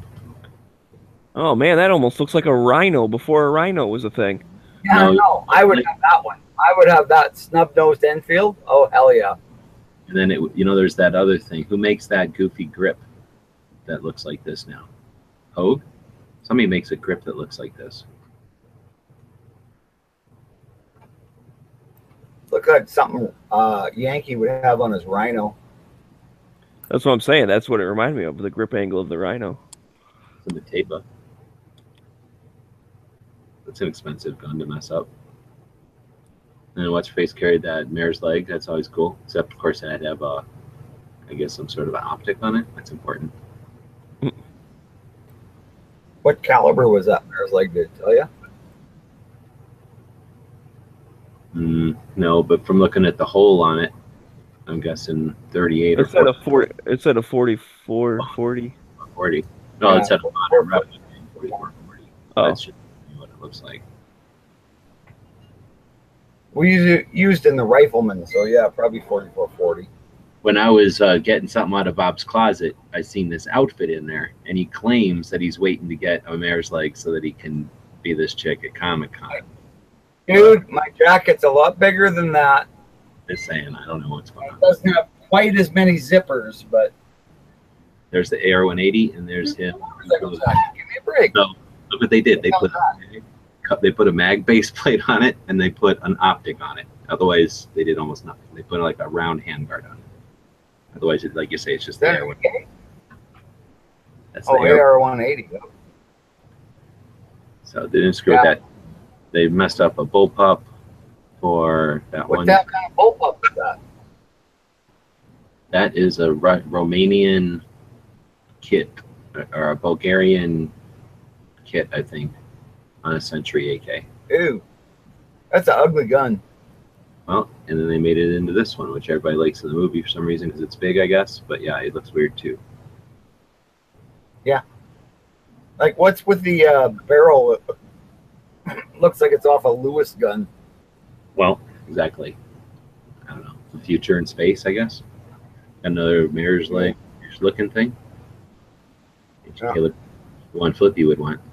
What the hell is that? Well, I like the HK submachine guns. I mean, I like Scorpions and stuff like that, like the real ones, not the modern ones. I'm quitting because I'm sick of looking at all them ads popping up. So Okay. Well, let's. There you go. So that was the gun of the day. All of the above. all of the guns from Firefly. Yeah, that is the gun of the day. Guns from Firefly. And they're all damn cool. And if you don't like it, well, suck it up, Buttercup, because it's our show. Wow, so much hostility. Yeah. I'm just like, hey. Nobody's even out there giving him any lip. Yeah, he's attacking. I don't care. I'm just in a Canadian rage, man. If we were on skates now, somebody'd have their sweater pulled over their head. Oh, no idea what's going on, but now he's unclothing somebody. So let's hurry up. So It's either Canadian hate or Canadian love. exactly, and they're both just about as rough. From what I can. Oh You yeah. say sorry after both times. Oh yeah. But you know what? The girls are just as tough as us, eh? Because they play hockey too.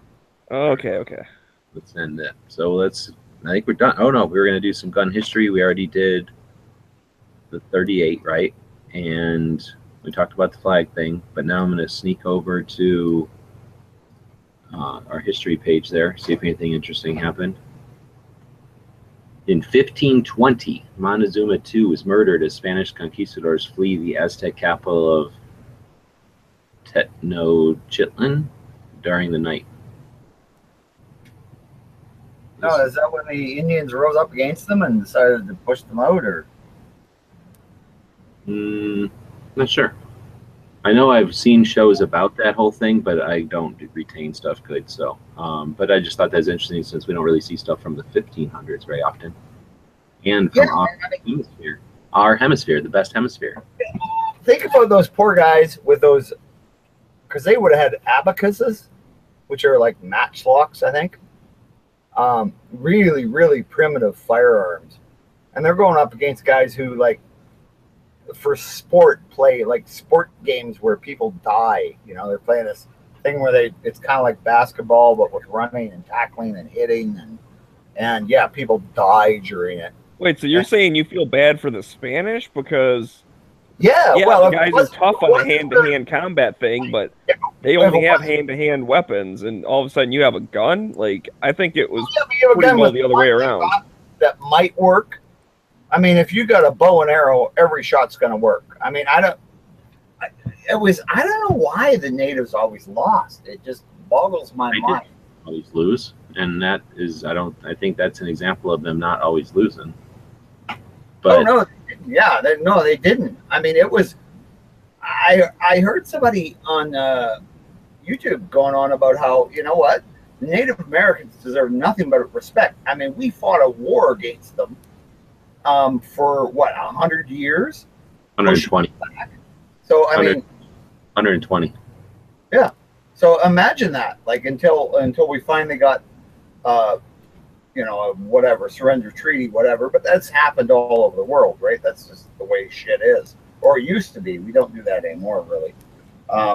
We only have a war on drugs and a war on terror and a war on liberty. Well, yeah, corporations take over countries, not us. The most important one, more on food. So anyhow, that's Montezuma in 1520. Then we get Hitler did something. Then we get Alfred Hitchcock's movie Psycho opened in 1960. So I don't know if anybody ever seen that movie before, but I think that was a big deal. Psycho. Oh yeah. From what I understand, that was a big deal. Then 1971, 3 Soviet cosmonauts die when their spacecraft depressurizes during re-entry. Oh yeah, I remember that. That was bad. That was as bad as any of the. Wow, that was bad. But it was interesting that we actually knew about it, because they think that they've had other disasters that were just covered up because of the government at the time. Nothing else all that interesting on the history thing, though. Well, I think that pretty much wraps it up then. If we we have to do what's going on tonight, right? Yep, and I'll also encourage everybody. We've got 38 people watching, which is great. We do appreciate the people that tune into the show. We always appreciate feedback, either live or in email, or if you just see us in a chat or something, or talk to us in text or something. But when we're doing the shows, we always appreciate people that thumb up the show. We've got 10 thumbs up right now, so it's lame to have to ask, but I like to do it. I was watching. Can you believe this? Went over to YouTube to find out something the other day. You know how you have to go into the main YouTube page to see what's live or whatever? I went into the main YouTube page, and one of the things that was live was this guy scratching off lottery tickets. That's all he's doing, is he's scratching off lottery tickets. And from what I gathered, because I watched it for too long, is some guy sent him the lottery tickets. He turns on the camera every single day and scratches lottery tickets that I think other people send him. And then if he wins something, he keeps it. If he wins it over 500, he shares it with somebody in the audience, 10% of it. So I guess the concept is you watch it, he wins $5 million, he picks you, and you get a chunk of $5 million. So people are super chatting him all the fuck up, $50 to $50, $20, $2. Stupid. He got more in super chats in the 20 minutes I was watching it than I made on YouTube last month. It was crazy. Oh. So I didn't even think that kind of stuff's legal. But if it is, I'm going to start scratching lottery tickets because, like I say, that was more than I made in YouTube last month, just watching them for like 20 minutes. Oh, can we do our chats in super chat? No, I don't like doing super chat because one, if you, let's say you're a regular person minding your business and somebody does something awesome in a super chat and you're like, wow, thank you for doing that awesome thing. Here's $2. Now something happens and Bob says something obscene, or Bob plays like a piece of copyrighted music, or Bob plays like a video that's copyrighted and they flag us, they take that money. So now honest, hard-working American guy throws $2 in because he's trying to support the cause. Because of Bob's actions, YouTube just takes all that money. So I think that's too risky to promote live chat. On the one hand, I'm rather offended that you picked me because the person who plays the most music that gets us flagged is you. But I'm just like, no, I understand completely what you're saying, and yeah, I agree with you. So yeah, he wasn't far off the mark as far as saying something offensive. I don't say things offensive, hardly ever. Anyway, I agree with you. Yeah, it's better if they like the show and want to send us the money on Patreon or Patreon, which we should put the address up for Patreon, by the way, so people know.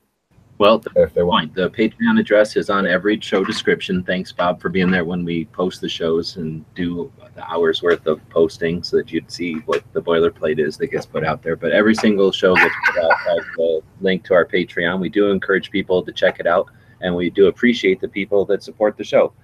We turned off the daily patch thing so that we could start a curing, whatever you call it, some money to use for shipping bigger stuff, because we have a couple of bigger things that we're going to be using for like the tactical quiz, and for the people that are winning the daily quizzes we're going to have some other kind of events.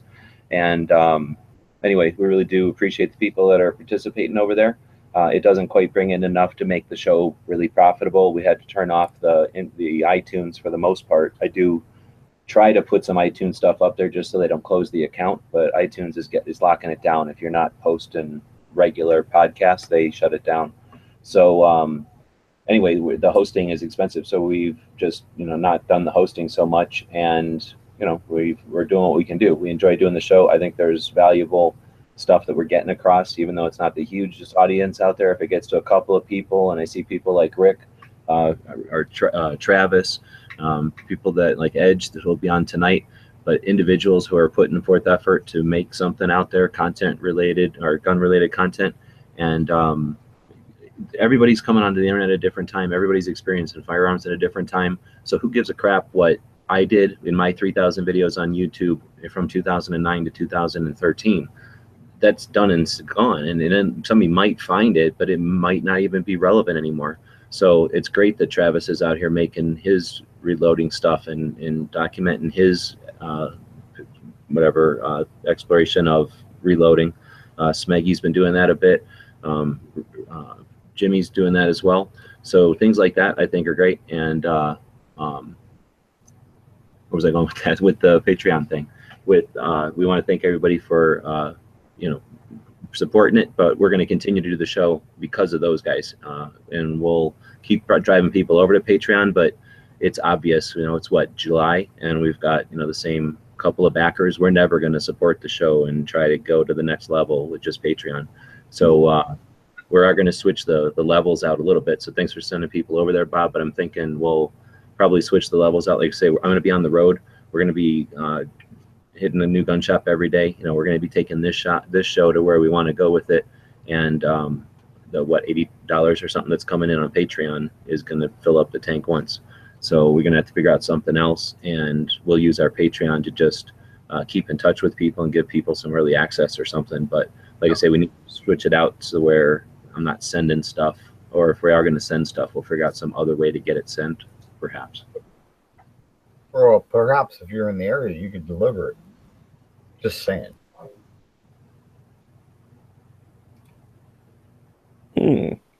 Interesting. So you kind of touched on all the people you mentioned. If I can just do gun channels tonight / this weekend. Sure. Edge of the Week will be on tonight. And other than that, it's pretty wide open. So I know if there's people out there thinking of doing a show, and you're always like around on Fridays, do a show on Fridays. We'll give you a spot, post you up on gun channels or whatever. Give people links. It's always encouraging people to just start doing stuff. And Saturday at the ungodly hour in the morning. Actually, I think it's like 9 o'clock in the morning. It just feels ungodly. Travis has Caliber Corner. 3 p.m. Eastern. Rick has Rick's Life as I See It. And then we have the tactical quiz. That's at our regular time, right, on Saturday? So it'd be 7 p.m. Eastern? Or were we doing that at our old time? Well, that's the thing. No, our old time would have hit Rick, and we don't want to cork anybody else. So I was doing it later in the evening, but then with the cards and that kind of thing, and then with having to deal with some stuff because of the Tucson was trying to make me get rid of my van. I didn't do it for the last couple of weeks, so I'm not sure how I'm going to keep going with it. I mean, we get some response, but it's not like we don't even get the amount of viewers we get to this one, and it's sort of thing to have live visitors for it. It's kind of a necessity. So with not a lot of participation, it's tough for me to keep throwing at it either. So I'll continue to try for the same time on Saturdays, and if you want to make sure that happens, give us some kind of feedback. If I go check the email tomorrow and there's like 30 emails in there saying we want to see the quiz tomorrow, well, then I'm going to do the quiz tomorrow. But if I go in there and look at the email and there's like an email or 2 or the 5 guys that participate in email for the most part, I've got to keep whatever. So I'm going to try to do it. I really want to, but I got to get ready for being on the road, and I'm not going to keep doing a Saturday thing. I got to move. I'm going to be doing gun shows on the weekends and stuff, but unless there's a lot of participation in it, I can put that in the back burner till I'm not driving. Yeah. Okay. I'm just going to say tomorrow, there's no way I can do anything. It's Canada Day. I'm going to a big party. And right about the time we're eating dinner is when, the show would regularly be on. All right. So, well, then I'm just full of not good facts tonight. So, oh well, take everything I say with a grain of salt. Anyways, then that moves us into Sunday. I believe Matt does a early show, Coffee with Matt or whatever. He just answers emails and comments or whatever. Just him talking to the camera. Yep. That's Matt. Never Enough Ammo. I don't think is there anything else like Sunday like afternoon or Sunday night that's pretty regular? I think that's pretty open also. Well, I hate to be the one to say you're wrong again, Smeggy, but that'd be the second day. That'd be the second day of the month. Second. We have a fairly regular event on the second day of the month. Oh, snap, you're right. It's every second matters. Oh, fuck Smeggy. Well, to be fair, it's not like that's an every Sunday thing. I was thinking something happens every Sunday. But yeah, that's going to be a great show. A lot of stuff happened. We had a little preview on the 22nd of this month. I really look forward to Sunday's show. So last month, the dudes from Florida or from Firearms Policy Coalition were eager to go, and they said they were going to tell their other friends in the biz, right? Some of the other people about it so that they would attend. We'll follow through on that today. We had that thing Smeggy just talked about on the 22nd with Eric and Sean from Florida Carry, and they were eager to be in there. And Eric specifically said he's eager to have Yankee in there. So I told Yankee on Thursday's show about Eric specifically asking him to join, and Yankee said he's free on Sunday. So it should potentially be interesting. Yeah, that sounds very interesting. And then I want to be in that one. I'd better get a link to that one. Canada Day. It's the day after Canada Day. Won't you be? I don't care about the day after Canada Day. That's not a holiday. Well, it's kind of a holiday, but But I'm fine with being on that because I mean, hey, if we're gonna have, I want to be there, dude. Hey, I helped start the second Every Second Matters. I was there at the beginning. All right, and Throw me a phone. Right on. And Tony's bringing up that he can remember when Common Men were on Every Second Matters. I'm pretty sure he's kidding, but if he's not, He's then, not. yeah, he's not. I don't think so. But anyway, He might be kidding. Of course, I am trying to take it to the next level. It could be a place where a bunch of us shake our fists at the sky. We have a lobby for that. We do that every single night if we want to. And there's lots of opportunities to do that. We can even do it on the second. However, I'm trying to get some key players from some of the organizations who have the interest and knowledge, like, and ability to get onto a show like this to give us a sit rep. Now, it might be a little spasmodic at first, and it might not be formatted because I'm still trying to gather the resources to figure out what is available. But my overall goal is to have about 10 minutes from each organization, a sit rep on what they've done, what they feel they need, and call to action, so that each month we can be aware of what the Second Amendment Foundation is doing, what the Gun Owners of America are doing, what the big organizations in the big states like California and Texas and Florida and New York, I guess, I don't know, wherever there's stuff happening. And then have it be open to either the organizations themselves or representatives of those organizations, so that it basically becomes a monthly version of the Gun Rights Policy Conference. So that's the goal. And yeah, that unless everybody's going to do a hell of a lot more work than they did for the first 3 years of it, that wasn't happening with just grassroots. Everybody stand around and meet up on the second. We would just end up talking about our version of our interpretation of what's going on. It's a little boring perhaps when the attorneys get in there and start to talk, but I like to think we're creating a platform where the attorneys from these groups are getting together and talking. I think that has value. Yeah, and that's I personally am super interested in that kind of stuff, and especially when they say this is what's going on and this is what we need help with. I mean, that's the arena that they work and live in, but that's the arena the fight's in. So it's easier to change from the inside, than just to rage on the outside. Yes, and not only that, Smeggy, but I think it helps all of us when we hear these people who are very articulate because they're used to being in court and explaining complex arguments to other possibly intelligent people that are going to make a decision on. So they actually, they can articulate an argument really well. So being able to listen to them helps us to not only understand the argument, so when we're talking to somebody at work or something like that, we're able to articulate our argument much better. That's very well said and insightful. And I agree 100%. I feel I've been better able to articulate after listening to the guys that are out there that represent the pro Second Amendment groups. And I think I think it hits better with people when you can articulate precisely, especially when we're talking about gun stuff, when you need to, right? Right. And when it's especially like somebody who's maybe well educated, maybe been in university and stuff like that, if you can speak to them in a manner that they're used to, it makes a big difference to them. Well, that's an interesting thought. I never thought about that, but that's true. Yeah, because they look down on everybody who don't freaking know how to say stuff good. Yep. So I'm going to go through, since we got our core group of viewers on at this late time in the show, I'm going to recap what we found, what we were playing with a little bit in the van chat last night. Keep everybody up to date. Bob is a son of a bitch, just to be a jackass. He went up to Canada, snuck back up to Canada, probably had this all prearranged ahead of time when he stole the stuff out of my van, stole the pistons out of my van so it wouldn't run, and then snuck up to Canada and buys this camper van.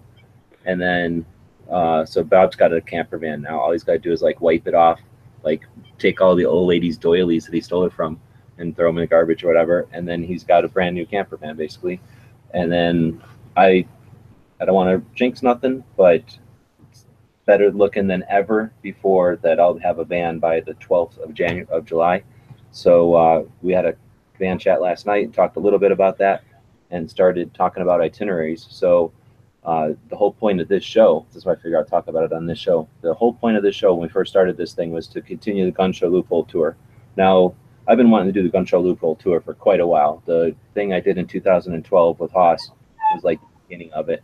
And then I sort of took a kick in the nuts financially for a few years. And then whenever, you know, I attempted it last year, I guess, for real, but I'd attempted it a couple of times earlier. And I don't remember, Bob, does the Gun Show Loophole Tour first, or did we start doing this show first? Gun Show Loophole Tour was first. Okay, so we were tooling around a little bit. I know we went to a lot in Arizona. We took some stuff in Nevada probably, and then did a whole tour of New Mexico. And then I guess that's about it. And then we did some of those states over again. But the plan was to get that van and then to do the preliminary trip through California, which I did, and then the van broke down.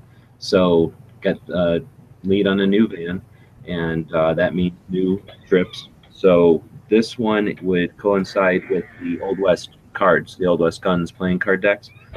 They're going to be printed in Dallas, and I'm going to be able to pick them up. So if everything works well, I'll be able to pick this van up middle of the month and then head towards Dallas. And the good news, I don't know if everybody's heard the good news after talking to the people who are printing the Old West Guns card, the Old West Guns playing cards, is that they're going to be able to print them substantially sooner than Bicycle ever could. So they'll be just a few weeks once I give them the final art.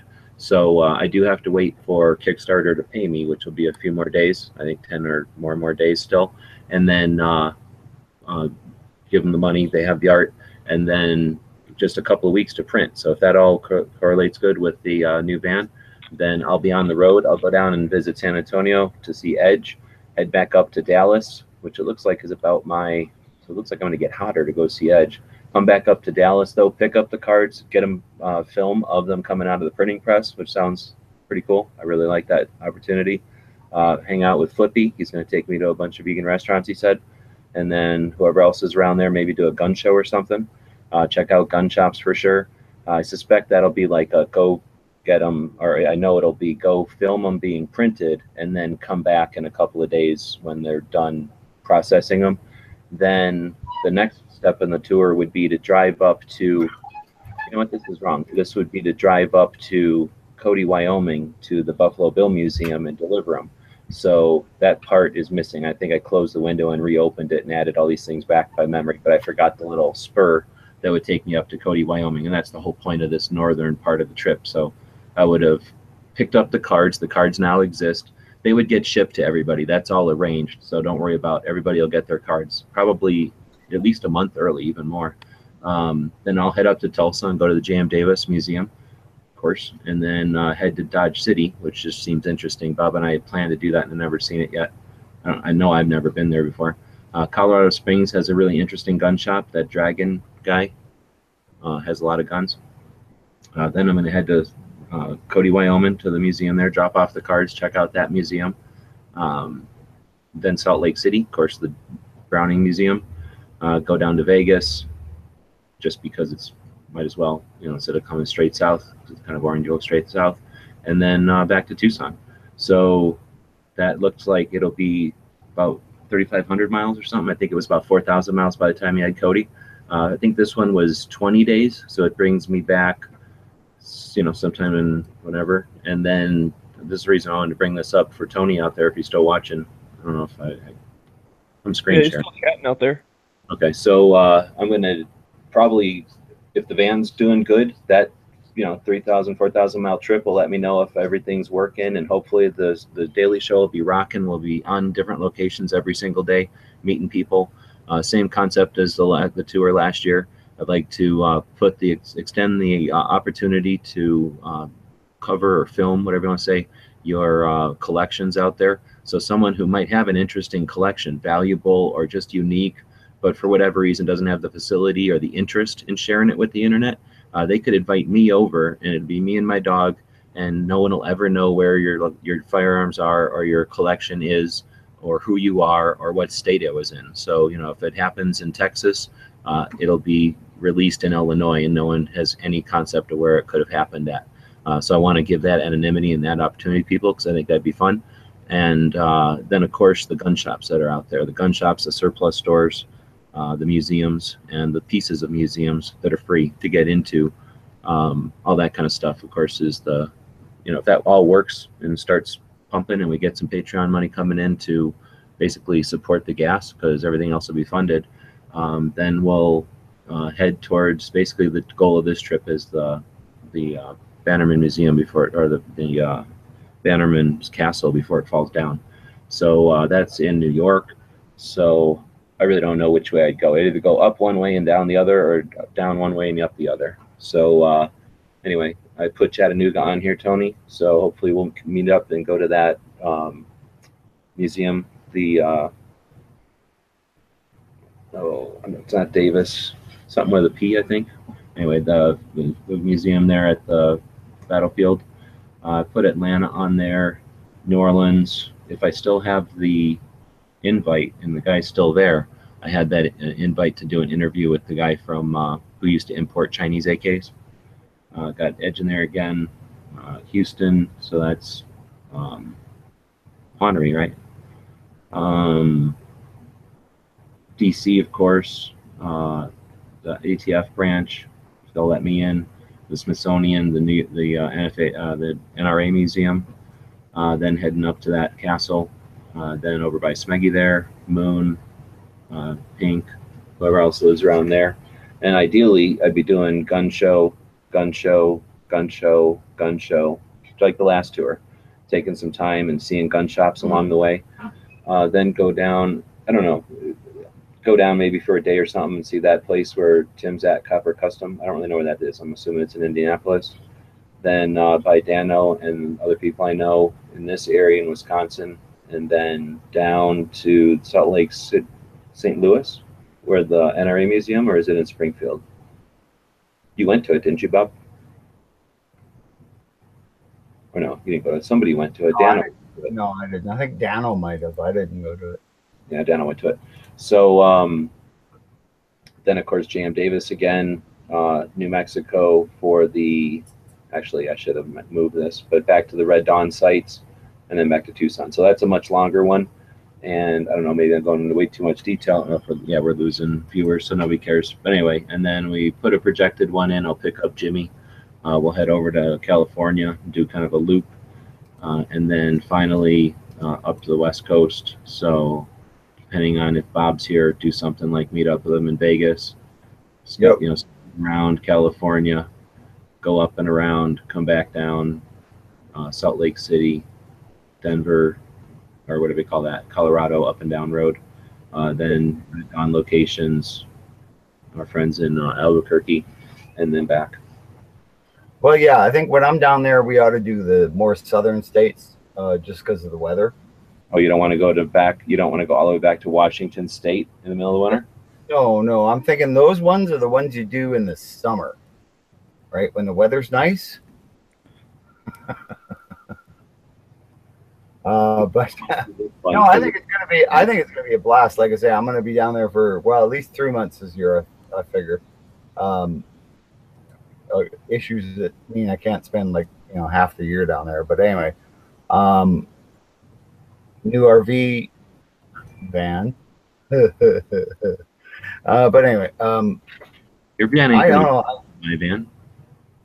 Oh no, it's not gonna drag race it, but I'm gonna be pulling a nice little truck behind it. I think I got a deal on a.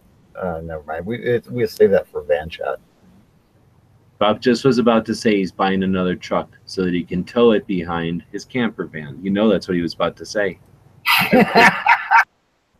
Everybody knows it. Well, he's not satisfied with having 27 cars distributed across all of Canada. He needs one more. The thing is, they're all perfect, except for...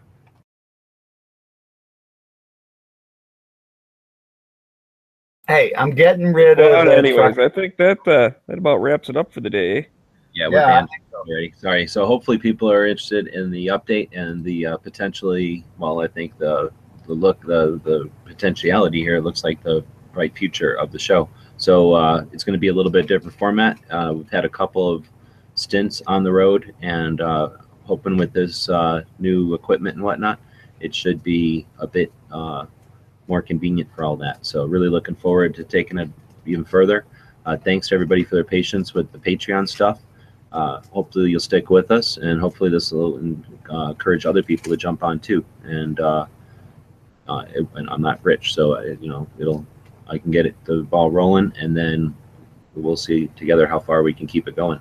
But really looking forward to it. And this weekend. So again, give us some emails if you're interested in the tactical quiz. Every second matters on Sunday. Thanks again, Smeggy, for doing all that. And I just repeated it all, so now Bob can repeat it a third time, and we can end. No, I'm actually not going to repeat it. I'm just going to say I just want everybody to remember that tomorrow is Canada Day, and we're 150 years old. And regardless of what you think, hey, we're your northern neighbor. We've always been on top. So Bob, what was it like when you were a teenager and Canada became a country? Oh, shut up. So on that point, I just want to remind everybody, please subscribe, please share, and wait a minute, what is it? Subscribe? Never mind. We'll end this on the quote. This one's by James Madison. Americans have the right and advantage of being armed, unlike the people of other countries whose leaders are afraid to trust them. And on that, thanks everybody for watching and listening. We'll see you Monday. We might even see you, tomorrow, or maybe on the 2nd.